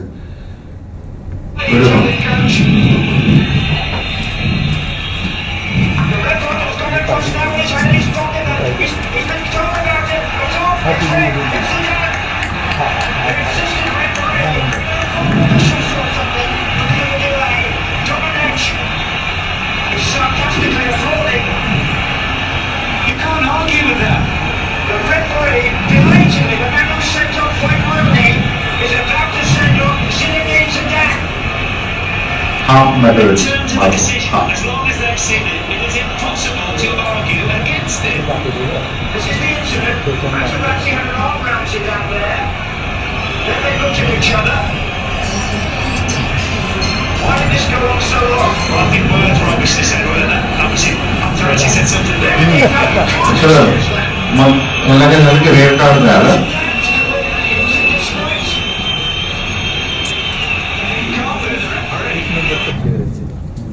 रेड कार्ड मिळालं. लाल कापड कोणी दाखवलं? तो मार्को मॅटेरोझीनं दाखवलं. पेपरमध्ये आलं होतं की त्यांनी शिवीगाळ केला होता आणि त्यानं ते रिॲक्शन दिला, राग आला नाही, कंट्रोल केला नाही आणि त्यानं मारलं आणि तो बाहेर पडला आणि शेवटी हरलंच. मॅन ऑफ द मॅच कोण होता? त्यानं शिवीगाळ केला तो. त्यामुळे आपल्याला निगेटिव्ह लोक जे करायला बसले ते केले, त्यांचं ते सक्सेसफुल होऊ शकतात आणि मी त्याला रिॲक्शन करून असं रिॲक्ट होऊन माझं नुकसान करू शकतो. एक्झाम्पल, बाहेर जाताना आपल्या गाडीला ठोकलं, चिखल उडला, लक्षात आलं का? मी किती वेळ थांबतो, मी किती वेळ देतो. 2 व्हीलर आपल्याला 4 व्हीलर धडकलेला असतो, मी तिथं उतरतो, मागं बघतो, किती वेळ घालवतो, किती एनर्जी घालवतो. माझ्या ओपीडीत 2 तास मी लेट जाईन, पण त्याला मी सोडणार नाही. लक्षात आलं? कळतं काय म्हणतो मी? भरपूर एक्झाम्पल आहे, तुम्ही ऑब्झर्व करा, तुम्ही कुठे कुठे काय काय करायला लागलाय, मग लक्षात येईल. त्याने आईच्या नावानं शिवीगाळ केला होता की नव्हता? त्यालाच हा विचार करू नका, माहित नाही. लक्षात आलं? हा, मी माणूस आहे, राग येणं शक्य. देवाला राग होता की नव्हता? होता की हा, होतं. एक पुस्तकातून आहे ते, मी विथ ड्यू रिस्पेक्ट, म्हणजे देवाबद्दल काही नाही, पण पुस्तकातच आहे, मी घेतलेलं आहे. त्या एकाने लिहिलं होतं, शंकर आणि विष्णू ह्याच्यात चर्चा होती की कुणाला जास्ती टेन्शन आहे. मग विष्णू म्हणतो मला जास्ती टेन्शन आहे, शंकर म्हणतो तुझ्यापेक्षा मला जास्ती टेन्शन आहे. विष्णूची पत्नी लक्ष्मी, मुलगा कामदेव, बरोबर. इथं शंकरची पत्नी पार्वती, मुलगा गणेश, दुसरा कार्तिक, बरोबर. विष्णू म्हणतो मला भरपूर टेन्शन आहे. म्हणतो काय झालं? म्हणतो मला गरुडावर आसन व्हावं लागतं. लक्षात आलं? लक्ष्मी माझी पत्नी असेल तरी प्रत्येक जण माझ्या घरी लक्ष्मी आली पाहिजे, माझ्या घरी लक्ष्मी आली पाहिजे. लक्षात आलं काय? कामदेव, मुलांना तर काय तोंड दाखवण्याचं लायक ठेवलं नाही, पृथ्वीवर नुसतं लोकसंख्या वाढवत लक्षात आलं? हे रेकॉर्डिंग करू नका, पुस्तकातच आहे, पण कोणाला ऑब्जेक्शन मला परत. तर मी काय करणार? कुणी मला जर माझ्याकडे केस घातली तर काय करणार? माझ्या ऍडव्होकेटला सांगतात बघ बाबू सगळे, बरोबर. मग शंकर म्हणतो तुझ्यापेक्षा माझं टेन्शन. पत्नी पार्वती, माझं वाहन नंदी, हिचं सिंह, माझा मुलगा गणेश, त्याचं वाहन मूषक, त्याचं कार्तिक, याचं वाहन मोर, नाग आहेच माझ्या याच्यावर बसलेला. आता सिंह ह्याच्यावर टपून बसलेला आहे, कधी याला इजा करेल माहित नाही. लक्षात आलं का? मोर नागावर, नाग मुशकावर त्यामुळे ह्यांच्यामध्येच कोण कुणाला कधी काय करेल माहित नाही, ह्याचं मला टेन्शन असते म्हणलं. आणि त्यात परत म्हटलं की वरती गंगा आहे, त्यामुळे परत पार्वती रुसून आहे. लक्षात आलं का? आणि थंडीत मी राहतो, ते काय विषय नाहीच म्हणलं. कळलं? मग त्यांना टेन्शन. आणि सर्वात महत्वाचं म्हणजे ह्याचा शिरच्छेद केला होता, एवढा राग, गणेशाचा शिरच्छेद केला होता, एवढा राग आला होता, एवढा. मी तर आमच्या मुलाला फक्त मारतो. होय. लक्षात आलं? हे फक्त इन्सिडेंट्स आहेत की राग हे एक इमोशन आहे, पण त्याचं नुकसान होऊ शकतं. मग सोपा ऑप्शन काय? थॉटफुल रिस्पॉन्स द्यायला शिकला की ह्या सगळ्या गोष्टी मॅनेज होऊ शकतात. लक्षात आलं? ते इथंच थांबूया. उभा राहा लास्ट.